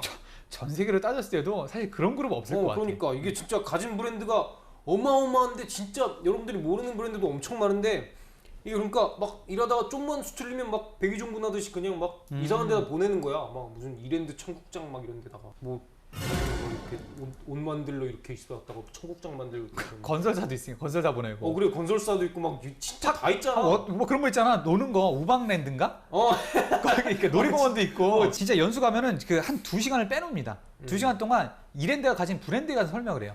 근데 브랜드를 되게 오래 설명하는 것도 아니야. 이거는 뭐고, 이거는 뭐고, 이거는 뭐 살려다가 못 사는 브랜드고, 이거는 그때 몇 년에 살렸는데 산 브랜드고 이렇게 설명하는 거야. 심지어 그때 당시에는 LA 다저스가 나왔을 때 그것도 살려고 했다가 못 샀다고 해. 맞아. 그거 유명한 건데. LA 다저스까지 설명을 하고 그러니까 이런 식으로 살려다가 안 샀던 것까지 설명하니까 아니 PPT가 한 몇백 장 나와. 계속 넘겨. 그래. 아니 그냥 이렇게 누르고 있더라고. 설명만 해도 한 1시간, 2시간 걸리고. 그렇죠. 그러니까 내가 생각지도 못한 예를 들어 막 엄청난 브랜드들 막 뉴발란스 수입권도 우리나라 갖고 있고 이것도 원래 브랜드 살려다가 못 샀다 이런 얘기를 하고 근데 별얘기를 다 해. 아니 살려다가 못 샀다는 얘기는 나한테는 할 수 있는 거 아니야? 삼성전자 살려다가 못 샀다. 아니 그래서 대신에 돈이 없어서 못 샀다. 살려다 못 샀지만 우리나라 판권은 우리가 갖고 있다. 그래서 뭐 우리나라에서 파는 거는 다 우리가 하는 거다. 뭐 이런 식으로 듣다 보면 이제 처음엔 애들도 막 쓰다가 이런 식으로 가더라고. 기도합시다. 아니 그렇진 않고 아무튼 그만큼 브랜드가 많다. 그래서 이게 이동이 잦은 것도 그런 게 있지 않을까 하는 생각이 드네요. 두 번째, 회식 술자리가 없고 육아하는 여직원 출퇴근을 배려해준다. 그렇죠. 저도 그 얘기 들은 것 같아요. 저도 술자리가 왜냐면은 그게 있대요. 회사 주변에 술 먹으면 안 된다. 그 정책이 있어서 인사팀들이 돌아다니면서 감시하기 때문에 실제로 직원들이 술을 안 완장 먹는다. 딱 차고. 네. 그 예를 들어서 그 단체 회식 예를 들어 부서 회식은 괜찮은데 일부 그냥 직원들이 개인적으로 회사 앞에서 술 마시거나 이러면 그 감점 당한다 그러더라고. 그런 것도 안 돼. 그럼 인사팀은 진짜 그 전 사원들 얼굴 다 알고 있어야겠네. 뭐 그렇겠죠. 아니 그 예를 들어서 뭐 부서 뭐 몇 명 이렇게 해서 심어놓은 뿌락지가 있겠죠. 그렇게 돌리거나. 아무튼 직원분들 같은 경우 이거를 또 되게 이거 봐라 우리는 회식 그런 거 없다. 그래서 아침 일찍 출근하는 게 힘들지 않다. 이렇게 되게 긍정적으로. 자, 그럼 이제 벨붕의 아이콘. 자, 아모레퍼시픽 한번 넘어가 볼까요? 네, 아모레퍼시픽 하면 떠오르는 이미지. 자, 어떤 게 있냐면은 부자. 이겁니다. 여성이 일하기 편하고 좋은 기업이다. 그리고 두 번째, 여성 직원 비율이 현저히 높다. 그리고 세 번째, 미남 미녀만 뽑는다. 그리고 네 번째, 고스펙 고학력자를 티나게 좋아한다. 저는 이 중에서 이 미남 미녀만 뽑는다는 얘기를 저도 많이 들어봤어요. 그래서 철수 씨가 계속 떨어졌어요. 그건 아니고 면접은 한 번 떨어졌죠. 면접 떨어지는 아주 오래전 얘기니까. 근데 여기는 그만큼 막힌 회사는 아닙니다. 알았어. 잊지 맙시다. 근데 아모레퍼시픽 같은 경우가 이게 약간 되게 입지전적인 회사잖아요. 여기 지금 회장님 경배형이 중국 시장을 원래는 유럽에 진출했다 망하고 그러니까. 그걸 중국에 가서 진짜 절치부심해서 거의 한국에 있는 날보다 중국에 있는 날이 더 많았다 그러더라고요. 그래서 계속 이렇게 왔다 갔다 하고 실제로 자기가 이렇게 화장품 다 발라보고 먹어보고 뭐 이런 걸 했는데 그 결과 이렇게 좀 정말 세계적인 이제 어쨌든 중국을 등에 업고 세계적인 화장품 그룹으로 그러니까 이제 우리 진짜 K-뷰티라고 하는 그게 맞아. 아모레를 통해서 거의 시작했다고 보면 되죠? 그렇죠. 그리고 이 경배형이 농심가 사위입니다. 사위. 아주 집안도 좋아. 그래서 탄탄한 거 알지? 이 경배형이 그 농심 그 회장님 그 장인어른이죠. 가서 이렇게 중국에 대한 조언을 그렇게 많이 한대요. 왜냐면 이게 농심도 이제 진출하고 이러니까 신라면이나 그래서 이런 거에 대한 조언도 많이 하고 그래서 서로 윈윈하고 있다고 하더라고요. 시너지. 자, 직원들이 말하는 아모레퍼시픽입니다.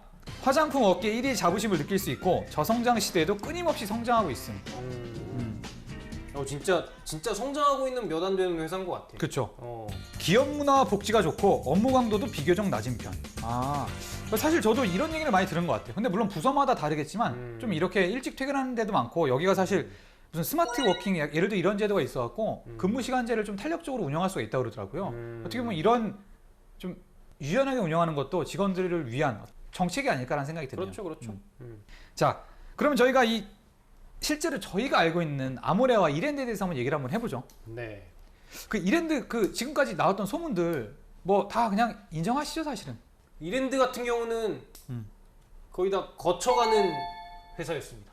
다른 데 이렇게 면접 보러 가가지고 저 이랜드에서 일하다 나왔습니다. 그러면 거기서 그 회사에서 이해를 하는 거지. 그럴만하지. 그리고 이직 이유를 안 물어보는구나. 회사 이유를 안 물어보는구나. 그리고 여기는 한번 나갔다 온 사람들 받아들이는 제도도 있대요. 맞아. 그거 저도 들었습니다. 그래서 나가는 거에 대해서 그렇게 개의치 않는데 어차피 들어올 사람들이 많으니까 그런 얘기를 하더라고요. 저 같은 사람 다시 들어가겠죠. 아니 그러니까 이런 거는 싫어하는 행도 좀 배워야 돼. 퇴직자들 받아주는 그런 포용, 아량 이런 걸 베풀어야죠. 그래 1등 은행이지. 그 1등이야. 지금 받아달라고 어필하시는 겁니까? 아니 예를 들어서 그런 기업들이 많아져야 된다 이런 얘기를 하는 거죠. 다시 받아준다면 어떻게 하시겠습니까? 여기서 얘기해야 돼요? 자, 아무튼 근데 아모레 같은 경우에는 그런 게 있대요. 야근 수당이 거의 안 준대요. 야근 수당을.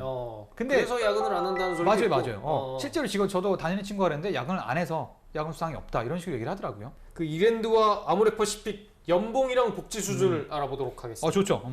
우선 이랜드 신입사원 연봉을 한번 비교를 한번 해볼 거예요. 2014년 말 기준 이랜드 리테일, 이제 백화점, 아울렛, 쇼핑몰을 묶어서 리테일이라고 하죠. 여기서 남녀 직원 평균 연봉은 3,997만 원. 아모레퍼시픽의 대졸 초임 연봉은 3,000만 원대 중반이며 성과급이 약 1,000만 원 정도인 것으로 알려져 있다 그러네요. 그러니까 뭐 성과급을 요새 같은 불경기에 성과급 줄 수 있는 기업이 아마 많지 않을 거예요. 근데 아모레퍼시픽이 그중 하나라는 거는 진짜 계속 성장을 그래도 꾸준히 하고 있는 기업이라는 거죠. 그렇죠. 자, 그러면 이 연봉 말고 복지를 한번 또 얘기를 한번 해볼까요? 네. 이랜드 직원 복지 혜택 한번 존슨 씨가 한번 얘기해 주시죠. 이거 이런 게 있네요. 이랜드 같은 경우는 매년 순이익의 10%를 은퇴기금으로 조성해서 직원들한테 돌려준다. 두 번째로는 이런 것도 있습니다. 그 지난 2012년 창사 30주년을 맞아서 파격적인 복리후생제도인 임직원 안식년 휴가제도. 이게 이랜드 입장에서는 굉장히 파격적인 거죠. 근속연수가 7년이 되는 직원은 2주, 14년인 직원은 한 달간의 휴가를 준다고 하네요. 아니, 나 진짜 얘는 자꾸 오래 일하는 사람들한테만 이런 메리트를 부여하는 그런 어떤 이런 거 안 돼. 약간 신입 직원들한테도 부여하는 전수적인 복지를 시행을 해야지. 자꾸 이렇게 오래 근무하게 만들려는 유인 수단으로 이렇게 하는 거잖아요. 정년, 7년. 사실 이런 거는 저는 그렇게 달갑게 보이진 않습니다. 그리고 휴가 지원금을 준다고 그러네요. 미혼자 같은 경우 300만 원, 기혼자 같은 경우 500만 원. 자, 다음 아모레퍼시픽입니다. 네, 아모레퍼시픽 첫 번째 시차 출퇴근 제도인 ABC 워킹 타임. 출근 시간을 오전 7시부터 10시까지 1시간 단위로 선택할 수 있는 제도. 이거 이거 그냥 좋네. 유연근무제잖아. 그렇죠, 유연근무제죠. 뭐 이렇게 거창하게 이름을 ABC 워킹 타임이라고 붙여놨어? 이런 것도 있습니다. 자율적으로 몰입해 창의성을 높이는 AP 스마트 워크를 운영하고 있다. 이거 진짜 좋은 제도인데? 이게 끝이야. 이거 뭡니까? 자, 그럼 이 마지막으로 이 공채 전형을 한번 분석을 한번 해보죠. 네, 공채 전형을 분석해 보면 이랜드 자소서 항목 먼저 보도록 하겠습니다. 많아. 너무 많아. 왜 이렇게 자꾸 이랜드만 먼저 시작하는 겁니까? 그러게요. 자, 이랜드 약수령 200자 미만. 여기가 특이한 게 저도 아직 기억나는 게 200자 막 이렇게 하는 거랑 소수령 이렇게 나눠져 있었던 거예요. 저 아직도 기억이 나네요. 그래서 첫 번째, 삶을 통해 이루고 싶은 인생의 비전 또는 목표 3가지. 이 3가지 중에 하나 뭐 산티아고 순례 막 이런 거 하나 딱 쓰면은 그렇죠. 좋아하실 거고. 그리고 두 번째로 자신이 다른 사람과 구별되는 능력이나 기질. 세 번째, 자신의 인생에 영향을 끼친 사건 3가지. 네 번째, 살아오면서 자신이 성취한 것 중 자랑할 만한 것. 다섯 번째, 후배에게 추천하고 싶은 책. 3가지요. 이거 진짜. 그러네요. 네, 이게 약수령이고 서수령은 2개인데 지원 동기랑 그다음 위에서 표현하지 못한 자기소개가 있다면 적어주세요. 그리고 이 밑에 그 자기 직장 관련 경력을 적고 그 직장에서 근무하는 지인을 번호를 남기라고 하죠. 그게 어떤 이랜드 어떤 전형의 약간 특이한 점. 왜냐면 나중에 레퍼런스 콜을 할 수도 있으니까 나온 회사인데 거기서 지금 일하는 지인의 어떤 번호를 적으라는 어떤 그런 게 있죠. 그래, 참. 그렇습니다. 아모레퍼시픽은 어떻습니까? 아모레퍼시픽은 이건 전통이죠. 아모레퍼시픽은 자소서 항목이 바뀌지가 않아요. 진짜 좋은 회사입니다. 1번. 근데 대신에 난이도가 있어요. 자신이 회사를 선택하는 기준과 왜 그 기준에 아모레퍼시픽이 적합한지 기술. 그렇지. 2번. 자신의 가장 부족한 역량과 역량 개발을 위해 어떤 노력을 하고 있는지 기술. 그렇지. 세 번째. 지원한 직무와 관련 자신의 강점에 대해 경험을 중심으로 기술.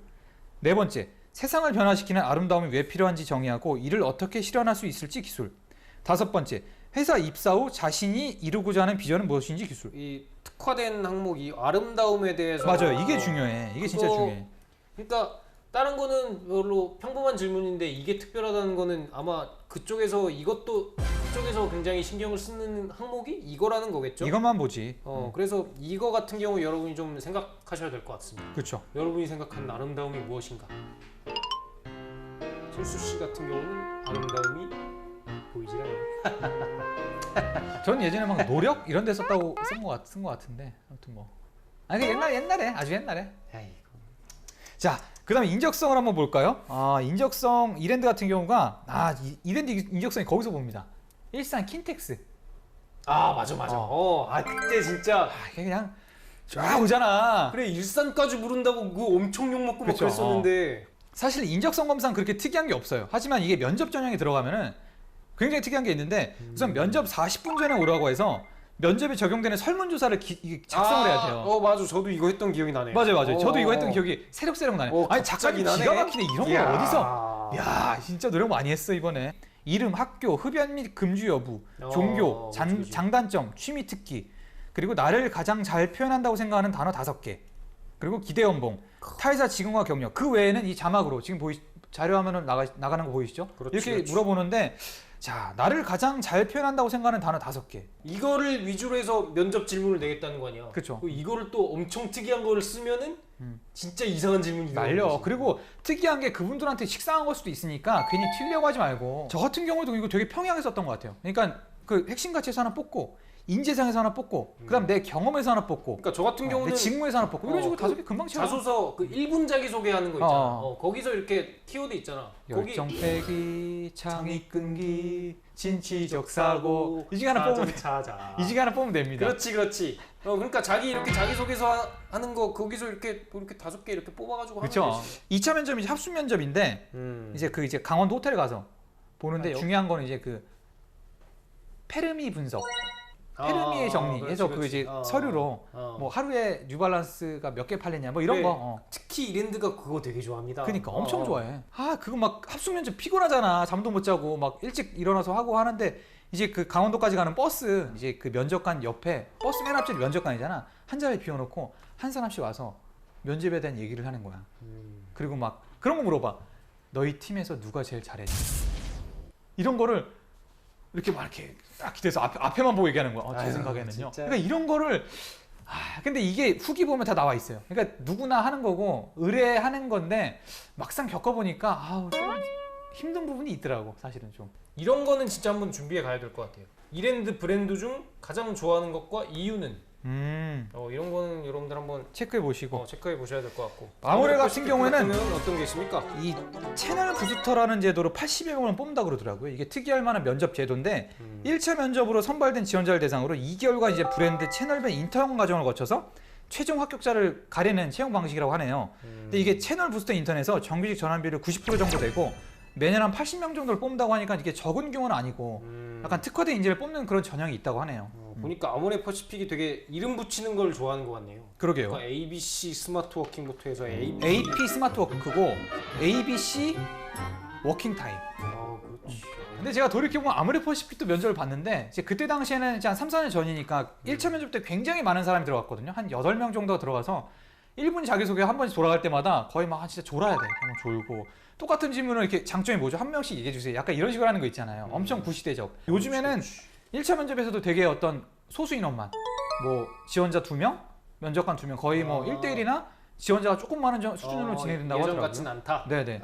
그렇게 해서 조금 더 길게 면접을 진행하는 방향으로 하고 있다고 하네요. 그래서 뭐 면접 질문 이렇게 나왔던 거 보면은 아모레 퍼시픽이 지향하는 아시안 뷰티 크리에이터가 어떤 의미인지. 맞아요. 면접 때 물어봤던 것 같아요. 그리고 뭐 이런 것들 있네요. 뭐 기존에는 서구의 미 표준이 아시아로 전해졌다면 앞으로 아시아적 미의 가치를 어떻게 세계에 전파할 것인가 뭐 이런 질문도 있는 것 같고 확실히 뭐 이렇게 아름다움에 대해서 여러분들이 좀 많이 준비를 해 가셔야 될 것 같아요. 그렇죠. 아무래는 영업 조직이다 보니까 가면은 되게 적극적인 친구들이 많고 아모레 같은 경우 영업 진짜 많이 해야 되잖아요. 맞아요. 그래가지고 되게 막 좀 선남 선녀들을 뽑는다 저는 그런 얘기를 들었던 것 같은데. 그렇죠. 뭐 이런 게 중요하니까. 그지. 자, 아무튼 우리가 오늘은 다른 어떤 시간보다도 더 자세하게 알아봤는데 네. 존슨 씨의 선택을 한번 알아볼 거예요. 이 둘 중에서 저는 이랜드 하겠습니다. 왜요? 왜 이랜드야? 저희가 뭐 아무튼 좋은 얘기 많이 했으니까 네. 저희 뭐 고맙기도 하고 저희한테 이렇게 소스를 이렇게 많이 그러네. 주는 기업이니까 부채의식이 있으니까. 그렇지. 우리가 굉장히 이랜드한테는 좀 빚진 것 같은 기분이 들어요. 그러네요. 그래서 저는 이랜드 가겠습니다. 그럼 저도 아모레 가겠습니다. 아모레 퍼시픽. 왜냐면 오늘 아모레 가는 소스가 너무 부족했어. 제가 들어가서 정말 캘 거 안 캘 거 다 캐오겠습니다. 네, 오늘 저희가 또 들려드린 이야기가 얼마나 많은 도움이 됐을까? 이 아모레 퍼시픽이랑 이랜드 어느 기업이 좋을까 이걸 꼽아본 게 얼마나 많은 도움이 됐을까? 아니 다음 하반기 때 이제 취업 준비할 때 분명히 도움 되겠죠. 아무튼 그럼 다음 시간까지 많이 기대해 주시고요. 저희는 지금 이 텔레비를 시청하고 계신 여러분 모두가 취업에 성공해서 이 방송을 시청하지 않는 그날까지 계속해서 달리겠습니다. 대한민국 모든 취업 준비생 여러분 감사합니다.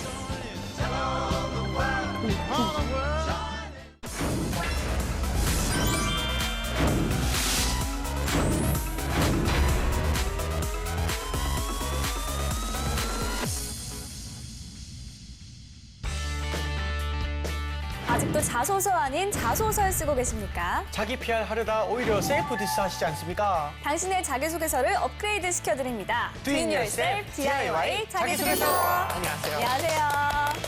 안녕하세요. 이번 시간은 자소서의 스타 강사 조민영 멘토님 모셨습니다. 안녕하세요. 네, 반갑습니다. 조민혁입니다.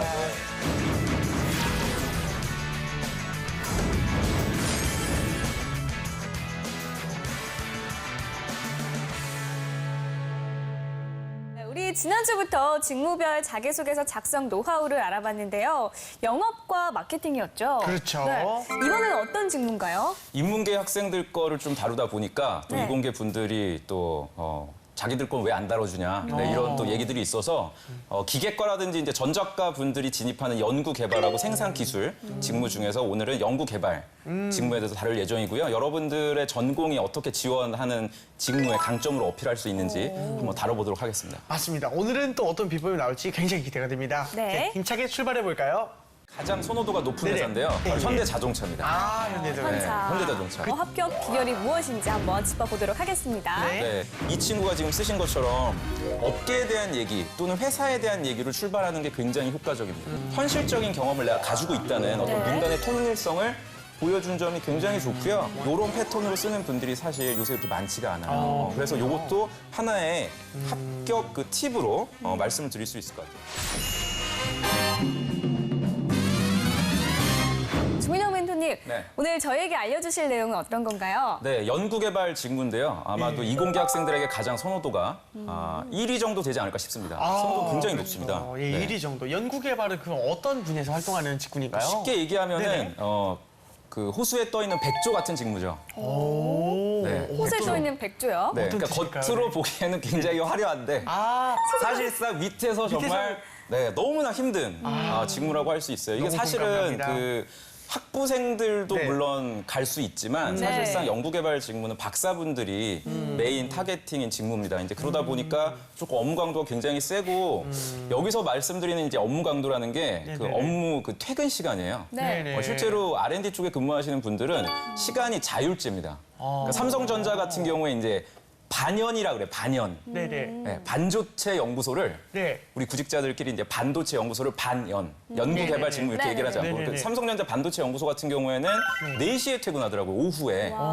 근데 출근을 뭐 새벽에 하고 뭐 이런 경우들도 그러니까 출근제긴 한데 자율출근. 네, 그만큼 업무 강도가 너무나 센 게 일단은 우리 구직자분들이 좀 염두를 해주셔야 되고 그래도 조금 좋은 점이 있다면 네. 수도권에 네, 근무할 수 있는 그쵸, 이점은 그쵸. 있는데 과연 그 즐거움이 뭐 얼마나 오래 갈지는 사실 저희가 그 퇴사율이 높아요. 연구개발 근무가 또 의외로 퇴사율이 높아가지고 네, 우리가 나중에 또 다루게 될 또 뭐 생산 기술이나 이런 직무 못지않게 많이 힘듭니다. 그래서 백조로 좀 정의를. 수원에 있지 않나요? 수원에 있죠. 네. 그쵸, 네, 그쵸. 수원에 있는데 집에 못 가죠. 집에는 못 가는 수원. 집에는 못 가는 수원이기 때문에 이게 해야 되는 사실상 게 낫죠. 큰 의미가 있을 것 같지는 않아요. 네, 알겠습니다.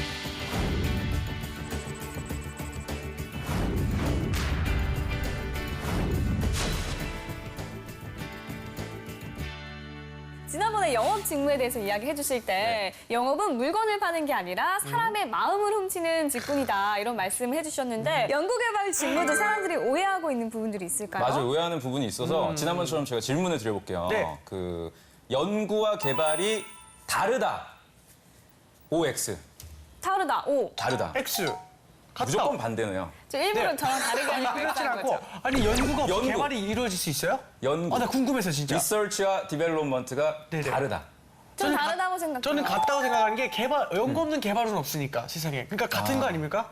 다릅니다. 다르군요. 네, 제가 말씀드리고자 하는 그 다름은 무엇이냐면 구직자분들이 이거를 염두를 하셔야 돼요. 그러니까 단순하게 어떻게 다르냐 뽑는 그 학위가 달라요. 학위가 그러니까 다르군요. 연구 직무 같은 경우에는 네네. 학부생과 석사가 진입할 수 없습니다. 그러니까 박사분들을 거의 100% 타겟팅으로 하기 때문에 네. 개발 직무에 아마 영상 보시는 대부분 학부생들이기 때문에 개발 직무에 지원을 하셔야 되고 제가 이 말씀을 왜 드리냐면 앞에 말씀드린 거랑 좀 연장선 상인데 네. 뭐 가장 대표적으로 그 R&D 쪽에 많이 진입하는 학교가 네. 그 뭐 스카이뿐만이 아니라 인하대학교. 인하대학교 네. 어떤 과? 인하대학교 정보통신과 아니야? 정보통신과 네네 유명합니다. 거기는 네. 거의 인하대학교 예, 학생들하고 성균관대학교 학생들 중에 굉장히 똑똑한 분들이 연구개발 직무를 많이 써요. 근데 실제로 보면은 오래 버티지 못하고 퇴사하는 이유가 본인들이 꿈꿨던 건 연구 업무예요. 그러니까 연구 어떤 기획하고 그러니까 예를 들어서 우리가 핸드폰을 갖다 새로 출시할 때 업그레이드하고 소프트웨어를 개발하고 이러는 건 개발 네네네. 쪽인데 완전히 새로운 제품을 만드는 건 연구 쪽이거든요. 있거든요. 아, 그래서 두 부분이 사실 명확하게 다르기 때문에 네.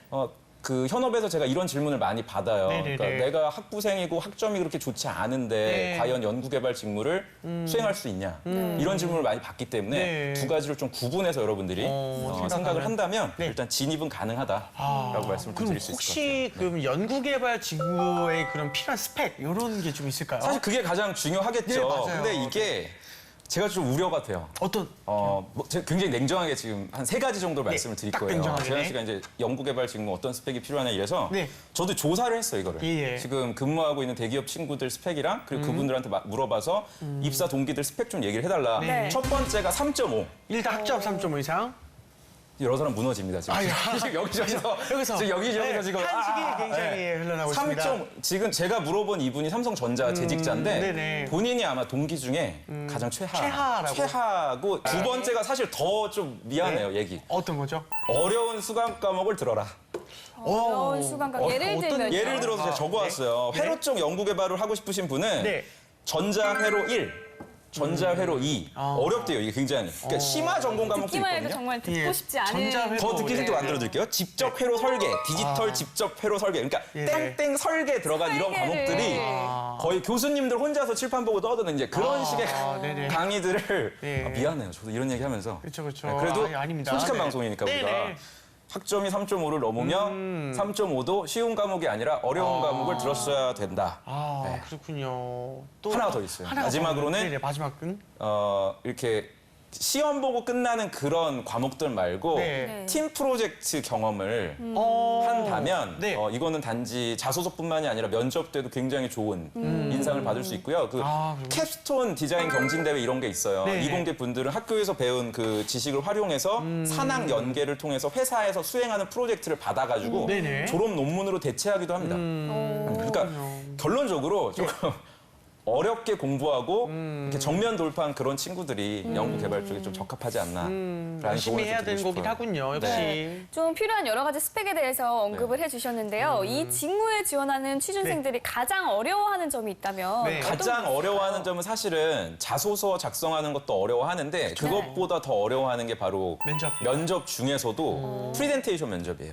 PT 면접. 네, 저도 지금 돌이켜보면 다녔던 회사 PT 면접이 가장 무서웠어요. 왜냐하면 PT 면접은 전공을 물어봐요. 그러니까 대표적으로 현대자동차가 지난 상반기 때 물어봤던 PT 문제가 공장을 갖다가 우리가 자동화 시킬 건데 자동화하는 게 맞겠냐 아니면 수동화가 맞겠냐 반자동화가 맞겠냐 너의 어떤 지원한 연구개발 직무랑 관련돼서 결론을 도출하라 그러고 자료도 엄청나게 많이 주거든요. 그러다 보니까 앞서 말씀드린 거랑 좀 연관이 있는 거예요. 좀 열심히 전공 과목을 수학하셨던 분들은 좀 무리 없이 볼 수가 있는데 아무래도 좀 심리적으로 불안한 게 있고 삼성 같은 경우에는 전통적으로 PT 문제가 3가지 키워드를 줍니다. 이렇게 통에다가. 네, 3가지 키워드를 주고요.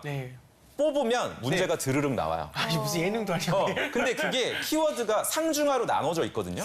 상중하. 되게 쉬운 무슨 뭐 연력학 법칙을 설명하세요. 이런 거 되게 쉬운 거예요. 또 뭐 반도체 8대 공정을 설명해라. 이런 게 뭐 한 중에서 근데 괜히 쉬운 거 뽑았다가 쉬운 것도 제대로 설명을 못하면 더 마이너스가 많이 되죠. 그래서 저는 좀 어려운 거를 왜냐면 어차피 다 못 푸니까 네, 어려운 거를 좀 선택을 하시고 좀 도전적인 이미지를 면접장에서 심어주신다면 어떨까. 근데 이게 상중하를 선택할 수가 있어요? 있어요. 삼성 같은 경우. 있어요. 네, 삼성은 그러면 딱. 오히려 전략적으로 상을 딱 뽑는 패기를 보여주는 것도 근데 좋겠네요. 잘 안 하죠, 그렇게. 아, 그래 너무 실제 어려워요? 면접장에서 너무 떨리기 때문에. 어쨌든 참 어려운 것 같습니다. 할수록 어렵습니다, 이게. 그렇죠. 대기업이니만큼. 네. 자, 그러면 이번 시간에도 연구개발 직무에 지원해서 합격한 자기소개서로 우리 성공 비결을 한번 알아볼까요? 네. 이름하여 멘토의 특급 처방전.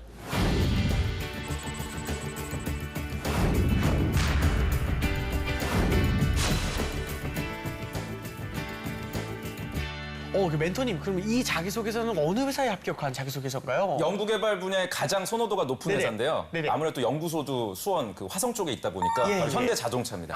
현대자동차. 현대자동차. 그 자동차를 생산하는 기업은 이공계 학생들에게 인기가 가장 많은 그런 정말 기업. 너무나 인기가 너무 많고요. 최고의. 네. 그쵸, 그쵸? 특히 구직자들에게 인문계 학생들한테도 지금 인기가 많은 이유가 일단 2가지 정도인데요. 첫 번째가 연봉이에요. 네. 연봉이 지금 알려진 거에 따르면 성과금이랑 뭐 인센티브까지 다 포함해서 6천 이상. 네, 세전 6천. 대단하네요. 굉장히 높은 거예요, 이거는. 굉장히 사실 높은 거. 이게 초봉이요? 알려진 바, 네, 초봉이죠. 그러니까 대졸 신입사원 초봉이 이제 6천이고 이게 이제 또 연구개발이라든지 생산 쪽으로 가면 이제 수당이 붙어요. 그래서 아마 추정컨대 6,500 이상 될 거라고 생각하고요. 그러다 보니까 이제 두 번째 구직자들이 또 왜 선호하느냐. 네. 이건 약간 좀 재밌는 얘기인데 뭐죠? 그 듀오라 그래서 결혼 정보 회사 있잖아요. 네, 맞아요. 결혼 정보 굉장히 좋아하시네요. 결혼 정보 회사에 네. 등급이 있습니다. 일단 들었어요. 대기업별로 이게 등급이 있어서 저도 이게 이제 그 지인을 통해서 들은 얘기인데 현대자동차 신입사원분들을 네. 굉장히 높은 등급으로 그렇죠. 네, 그걸 또 우리 구직자들이 굉장히 또 영악해서 다 알더라고요. 잘 이렇게 또 호감도가 높다는 걸. 그러니까 이런 어떤 좀 현실적인 이유 때문에 구직자분들이 너무 선호하는데 상대적으로 울산 근무하시는 네. 분들도 계세요. 그 현대자동차는 이제 연구개발이 이쪽 화성 쪽인 거고 네. 울산과 전주, 아산 쪽에는 네. 생산 또 그 근무지가 있습니다. 근데 이쪽은 또 상대적으로 네. 서울하고 멀다 보니까 선호도가 좀 떨어져요. 그렇군요. 자, 지금 두 눈을 이렇게 반짝반짝하면서 TV 앞에 예. 오신 분들이 많으실 텐데요. 네. 눈 크게 뜨시고요. 귀 쫑긋 하시고요. 지금부터 합격 비결 함께 알아보도록 하겠습니다. 제가 질문부터 읽도록 하겠습니다. 네. 자, 현대자동차 해당 직무 분야에 지원하게 된 이유와 선택 직무에 본인이 적합하다고 판단할 수 있는 이유 및 근거를 제시해 주십시오. 3천자 이내로요. 이 현대자동차는 굉장히 구체적인 질문과 답을 원하고 있습니다. 그렇죠? 네. 그 LG전자하고는 약간은 좀 상반된 것 같긴 한데 뭐 이렇게 자세하게 질문을 주면은 지원자들이 좀 내용 쓸 때 좀 수월하지 않나 저는 그런 생각이 드는데요. 구직자들은 뭘 해도 불만이에요. 그렇죠. 그래서 사실 뭐 그렇죠. 일단 이게 3천자입니다. 네. 이게 사실은 3천자를 작년까지 고수해 오다가 네. 이번부터 바뀌었어요. 천자로 이제 줄였죠. 근데 그럼에도 불구하고 굉장히 구체적으로 이게 좀 서술형으로 물어보다 보니까 상당히 구직자분들이 많이 힘들어하고요. 특히 이제 제가 좀 염두에서 네. 좀 강조드리고 싶은 거는 자기가 하고 싶은 얘기를 미리 정해놓는 친구들이 있어요. 네. 주의해야 됩니다. 지금 보시면은 명확하게 현대자동차 직무에 지원한 이유를 쓰라고 그랬잖아요. 네. 그러면 연구개발에 지원한 이유, 뭐 예를 들어서 학점이 3.5가 넘는다라든지 전공 관련된 강점이 있기 때문에 지원을 했다라든지 이렇게 접근을 해야 되는데 그런 걸 다 무시하고 어렸을 때 차가 아반떼였는데 점점 나이를 먹을수록 이게 차가 업그레이드돼서 예, 예. 지금은 뭐 특정 고급 브랜드다. 예, 예. 이런 것처럼 나도 아, 네. 현대차에 입사해서 진짜예요. 이런 자소서를 쓴단 말이에요. 이거를.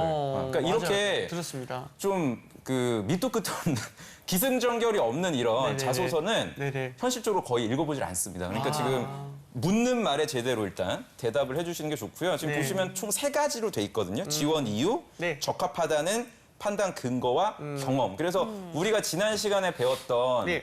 그 기억나세요? 영어로 된 제가 네, 스타. 맞나요? 네, 발음이 스타. 네, 아리랑 팀인 줄 알았네요. 자, 그래서 스타를 적용하는 게 굉장히 중요합니다. 경험을 쓰실 때는 그래서 오늘 처음 보시는 분들은 지난 방송을 좀 복습을 해주시는 게 좋을 것 같아요. 네. 네, 알겠습니다. 알겠습니다. 자, 그러면 합격자가 쓴 자기소개서를 한번 보면서 합격 비결이 무엇인지 한번 짚어보도록 하겠습니다. 네. 네. 이 자소서는 사실 제가 좀 고민을 했어요. 너무 잘 쓴 자소서라. 너무 잘 쓴 자소서. 매 시간 고민입니다, 지금. 너무 잘 쓴 너무 자소서. 잘 쓰고 깔끔해서 이 패턴 좀 주의 깊게 여러분들 보시면 좋을 것 같아요. 네. 일단 제가 좀 읽으면서 어떤 점들이 잘 됐는지를 한번 보도록 할게요. 네. 이게 이제 첫 번째 문단이었어요. 한번 볼게요. 과도기 기술 트렌드 주도에 기여하겠습니다. 이제 이렇게 시작을 하고요. 그다음 현재 자동차의 주 동력 원인 디젤 엔진과 가솔린 엔진은 점점 강화되는 배기 규제와 열 효율의 한계에 부딪힐 것이라 예상합니다. 네. 이러한 한계에 맞서 현재 자동차는 하이브리드, 전기 및 수소 연료 전지 자동차 등의 친환경 자동차를 개발 판매하고 있습니다. 일단 여기까지 보면요. 네. 이분의 잘된 점은 회사에 대한 관심으로 글을 출발했다는 겁니다. 네. 아까 전에 제가 우스갯소리로 사례를 말씀드렸지만 네네. 자기의 그 경험으로 출발하는 분들이 있어요. 근데 제가 아까 전에 아반떼 같은 아반떼처럼 네. 이렇게 근데 스타를 쓴다는 건 자기의 경험을 갖다 효과적으로 전달하는 방법이라고 말씀을 드렸잖아요. 네. 근데 글을 처음 자소서 특히 이제 지원 동기라든지 직무 선택 이유를 쓰실 때는 이 친구가 지금 쓰신 것처럼 업계에 대한 얘기 또는 회사에 대한 얘기로 출발하는 게 굉장히 효과적입니다. 이게 왜 효과적이냐면 처음 만나는 거잖아요. 네. 이게 자소서를 통해서 네. 그 인사 담당자하고 지원자가 처음 만날 때, 그 처음 만날 때 자기의 얘기를 막 해주는 것보다 어떤 사람에게도 호감이 가겠어요. 회사에 대한 관심이 있다를 그렇죠. 어필하는 친구. 제가 오늘 네. 의상이 너무 좋아요. 네네. 이런 얘기를 먼저 꺼내주는 게 훨씬 더. 상대에 대한 호감이 있듯이 마찬가지거든요. 많은 자소서 제가 이렇게 읽어봤을 때 이런 패턴으로 쓰는 분들이 사실 요새 그렇게 많지가 않아요. 그래서 이것도 하나의 합격 그 팁으로 말씀을 드릴 수 있을 것 같아요. 회사에 대한 관심으로 여러분들이 좀 이렇게 출발을 해주시면 좋을 것 같아요. 제가 계속해서 읽어볼게요.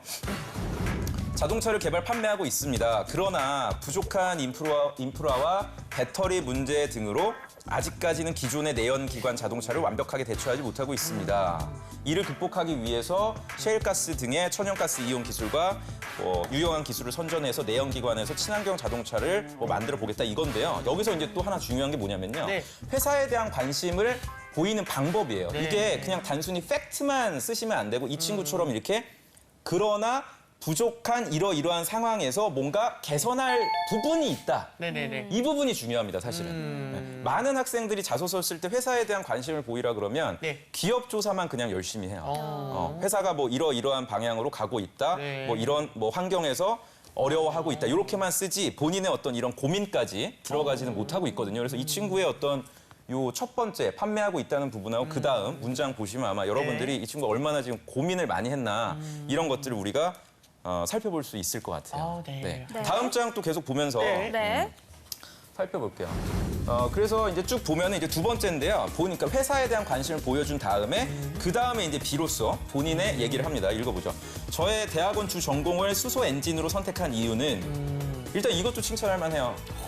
수소 엔진으로 선택했다는 명확한 본인의 기준이 있어요. 대학원 진학할 때 보통 취업이 어려워서 그냥 이 공백기를 메우려고 그냥 가는 친구들이 많은데 이분은 그냥 명확하게 수소 엔진. 수소 엔진이라는 이런 지금 친환경 자동차에 대한 개발에 대한 관심을 명확하게 보여줬고요. 계속 보죠. 개인적인 호기심 해결과 거의 연구된 바가 없기 때문에 달성되는 성과가 과학기술에 선도라는 공공의 이익 달성을 동시에 할 수 있기 때문에 내가 어떻게 보면 대학원에서 성과를 내보고 싶다. 대학원 공부를 통해서. 그러니까 이게 단순히 스타만으로 내 경험을 그 STAR 원칙에 맞춰서만 이렇게 작성하지 마시고 자기만의 어떤 선택 기준이나 이런 얘기들이 있잖아요. 이런 것들을 첫 문장에다가 얘기해 주신다면 그러니까 불필요한 경험을 나열하지 않고 이분처럼 이렇게 석사 선택한 이유 간결하게 썼다는 점 분명 칭찬할 수 있을 것 같아요. 근데 여기 문장이 약간 명확하게 읽히지는 않아서 명확하게 읽히지 않죠. 그러니까 수소 엔진이 거의 연구된 바가 없기 때문에라고 주어를 한 번 더 명확하게 얘기를 해주면 중간에 끊어졌으면 더 좋았을 좀 것 좋았을 같아요. 것 같아요. 이공계 분들이 좀 약간 매끄럽지는 않습니다. 네. 문장이 좋은 지적이고요. 그다음 계속해서 볼게요. 자, 우리가 질문을 보면요. 선택 직무에 본인이 적합하다고 판단할 수 있는 이유와 근거. 이제 본인의 강점을 풀어내야 됩니다. 풀어낼 때 이분은 이제 이렇게 접근을 했어요. 내용 관계상 저희가 다 보여드리지 않고 첫 문단만 지금 가지고 왔는데요. 한꺼번에 보죠. 1. 과도기 기술 선점을 위한 입사 후 계획은 다음과 같습니다. 이런 문장들도 굉장히 칭찬을 할 만해요. 그러니까 먼저 내가 쭉 그냥 일기식으로 나열하기 전에 내가 할 얘기를 다음과 같다. 그러니까 듣게끔 이렇게 집중하게 만드는 이런 어떤 문장도 굉장히 좋고요. 그 다음에 정말 이 친구의 어떤 칭찬할 만한 점이 또 나오는데요. 수소 연료죠. HCCI 엔진의 상용화라고 먼저 얘기해주고 그 다음에 또 내용을 보시면 2번 전기 자동차용 소형 프리피스톤 발전기 상용화 이렇게 병렬식으로 그러니까 단락의 통일성을 유지해 준 거예요. 어떤 친구들은 뭐 도전 정신 얘기하다가 뒤에 가서는 뭐 배려했던 거 뭐 이렇게 좀 약간 관련성이 없는 얘기를 하는데 이 친구는 상용화시키는 그러니까 양산이라고 표현을 하거든요, 보통. 그러니까 연구하고 끝내는 게 아니라 개발시켜서 실제로 바퀴 굴러다니게 만들었던 이런 현실적인 경험을 내가 가지고 있다는 어떤 문단의 통일성을 보여준 점이 굉장히 좋고요. 그다음 또 단락 초반에 이렇게 보시면 역시 또 이제 엔진으로 시작을 합니다. 그 산화 질소죠. 그 배출량 요새 많이 그 규제하고 있는 그 부분에 대해서 내가 어떻게 연구했는지에 대한 내용. 그다음에 프리피스톤 내용도 보시면은 프리피스톤 엔진은 행정이 자유롭기 때문에 고효율 달성이 가능하다. 이러한 프리피스톤 엔진을 발전기로 전기자동차의 동력원으로 이용함으로써 현재의 배터리 문제. 그러니까 이분은 자기의 경험을 바로 들어가지 않고 있어요. 항상 내가 했던 경험 왜 했는지 그리고 이 경험이 소위 어떻게 연결될 수 있는지 이런 것들을 먼저 이렇게 끊어서 단락으로 정리를 해주고 나머지 한 1000자 정도를 자기 경험, 석사 때 공부했던 걸 쓰다 보니까 사실 제가 이거 3000자면은 이게 뭐 굉장히 많은 분량인데 맞습니다. 끝까지 몰입해서 읽기가 되게 어려운데 이 친구는 몰입해서 읽을 수 있는 재미는 없었어요. 재미는 없었지만 한번 만나보고 싶다. 네, 연구개발 그 직무에서 성과를 낼 수 있겠구나라는 어떤 그런 확신 때문에 굉장히 호감도가 높았던 어떤 자소서다 이렇게 좀 말씀을 드릴 수 있겠네요. 네. 자, 이제 합격자의 성공 비결을 바탕으로 취업 준비생이 쓴 자기소개서도 한번 살펴볼까요? 네.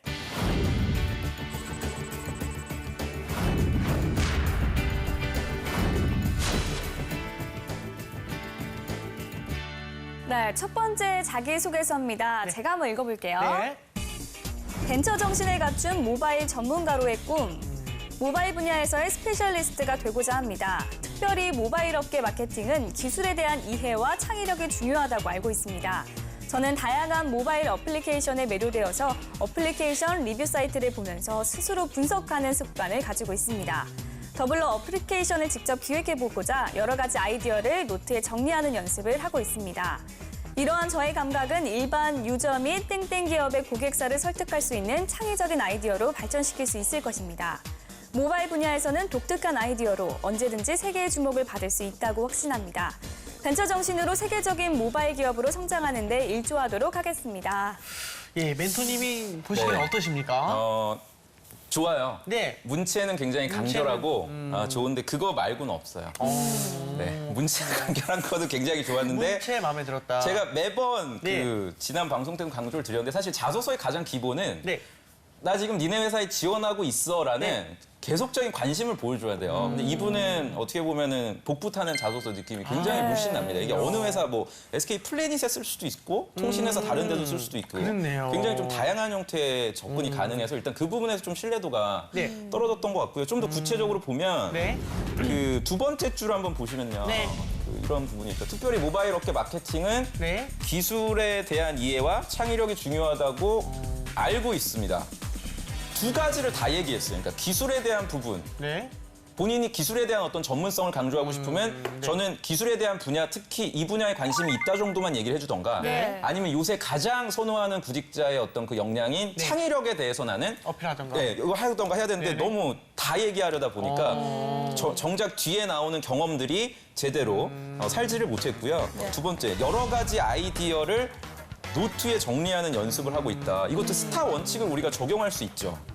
그렇죠? 뭐 여러 가지 아이디어를 노트에 정리하는 연습을 하고 있다. 그다음에 이제 실례로 실제로 구체적으로 최근에 내가 아이디어를 정리했던 어떤 사례들. 그래서 아이디어 몇 건을 정리를 해서 팀 파워, 뭐 팀 워크를 발휘해서 어떤 성과까지도 이어질 수 있었다.